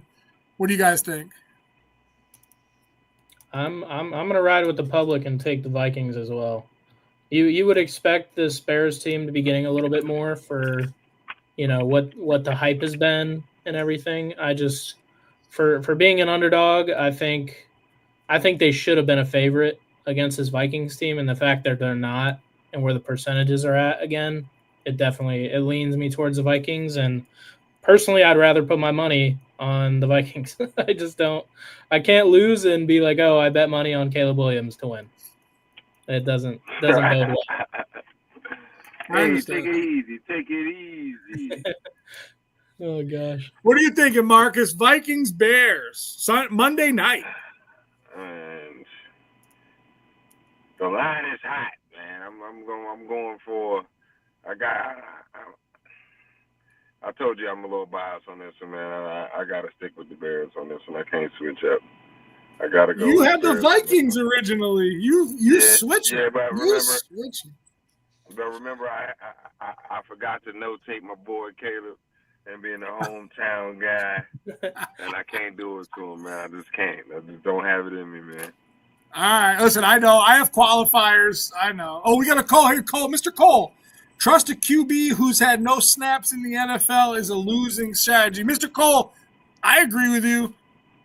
We said that earlier. Go over there and try to buy a C.J. Stroud rookie card, and a J.J. McCarthy's more money. Yeah. At least C.J. Stroud's got something under his belt. The guy's in the NFL. This guy, he might not play a snap. Who knows? He could twist his ankle. Who knows? Exactly. Right. I don't know. I think the difference is when you've played snaps and produced terribly. That's where I lean is not terribly. I can give him some credit, but not enough to where I feel confident backing money on him is my only thing with Caleb Williams. Not that I can look at J.J. McCarthy and be like, oh, miles ahead of this guy, but just for where the percentages and everything land, I can't trust my money on that Bears team yet. I really can't. All right, so we got another Viking pick. What about you, Shawnee? Who did I pick? I picked the Bears, right? You picked the Bears. Yep, Bears. I'll stick with the Bears at home. Okay. Given one. The Bears. Awesome. Well, I know we have another. Hold on. Caleb Williams had almost identical stats to Jaden Daniels last season. Media just hates on him. I wouldn't disagree with that. I mean, Jaden Daniels he came out hot. I think people wanted the Redskins to win. Like people the Commanders. I should say. Washington. Can we make a rule that they're the Redskins? Yeah. We call them. We talked about this last year. They're the Redskins. Okay. I don't think. And I'm going to put a disclaimer. I'm going to put a disclaimer in. No one. We don't. Being from Washington D.C., Beach Soccer City, we don't call them the Commanders. They're the Redskins. Thank you. Fair enough. Good. Now, what happened with those guys that dressed up like as the Hogs? Oh yeah, man! With they still dressed up as around? old ladies or something, or priests. They had like the nose. They had like the pig nose. Yeah. They're still around here chasing some old ladies. Oh damn! Well, listen, I did just get something handed to me by my intern. Billy the Kid is also on the Vikings. Oh, okay. Yep. That's a long distance shout out there. He sent a Morse code to my intern from the treehouse. You better get some Wi-Fi in the treehouse. I'm telling you. That's how to get my own Wi-Fi up here. That is week network. 1 picked, all predicted. Who wins, right? I want to know who's rooting for who. Who's rooting for me to win the yearly? Come on, all these fans out there. Come on, get in the comment box, man. Shout out to the hybrid, man. Oh, yeah. Shout out to the hybrid. The hybrid got the most love, but that's to be expected, probably. Come on, baby. Show me some love. Yeah, I'll let my picks do the talking, boys. That's right. Yeah. That's right. Well, listen, we are I can't believe I'm even saying this. This is the longest podcast I've ever done. 2 hours and 48 minutes strong. Yep. No breaks. I mean, no breaks. 1,150 people live right 1,150. Thank you to everybody. That tuned in. Listen, our shows will not be this long every week. No. We wanted to give you something that was pretty cool. We really put some time and effort into this. But we will have a lot of cool segments coming up, some arguing, some debating. You can tell we're all passionate about sports. We will get Marcus. We will show you his face. I swear. I will be there. Ladies, show up to Ladies, watch out. Ladies, hey, meet us at the club. Hey, gentlemen, hide your ladies. Yes. Cuff them. No doubt. No. Winter's coming. Be in a theater near you. There you go. All right, listen, Marcus, take us out, buddy. You give me some tickets to the locker room, man. Put my locker right next to yours. Thank you. That's what's up. All right, listen, Marcus, thank you for joining us. The floor is yours. What do you want to say on the way out to everybody? Well, the line is hot, man. I appreciate the opportunity. Once again, to everybody that's watching and viewing, you will see us each and every week, and we will have your hot picks. We will have your hot topics, and you will see the hybrid in a theater near you. Very nice. Awesome. Thank you again for showing up, Marcus. I really appreciate it. Marsh, what do you want to end with? Man, it's been a long session tonight. It's like a little Marvel movie we just produced for these guys. That's right. A lot to look back on. We're going to be chopping some stuff up, getting it more interesting for you guys. We love the fan interactions. We say it every week. Keep us accountable. We're going to be building off these picks, and I'm looking forward to a great NFL season. And let's start hot. Let's do it. Let's do it. Awesome. Let's go. No, the line is hot, and Shawnee V. Obviously, me and you go way back, so it's a pleasure to co-host this with you. That's right. Built in Buffalo. Yeah, let me give them a quick shout out if I could. So of course, we are very excited to be doing our weekly show this season here on the Built in Buffalo Network. Built in Buffalo is your go-to destination for all things Buffalo Bills and Buffalo Sabres. The best place to go for Buffalo's teams covered by the fans, for the fans. So tune in and catch our great content every week, especially here on Fridays where we do the long form show. We'll also be bringing you daily shots of fantasy football, fantasy sports content, as well as your best picks. But yeah, find us on your main social media channels and as well as YouTube. And shout out to Mr. Dave Myers for giving us a chance and to be able to work with him and his team. Awesome. Yeah. I will end on this. Thank you, everybody that watched. Thank you, everyone that has participated. Moneyball, you're the man as always. Mr. Marcus Doughton, thank you so much. You are our own superhero. You are our superstar. Thank you for raising the level up a little bit. And SV to Don, my boy, it is a pleasure. I will say proudly, signing off episode 1 in the books. Peace out. And we're gone.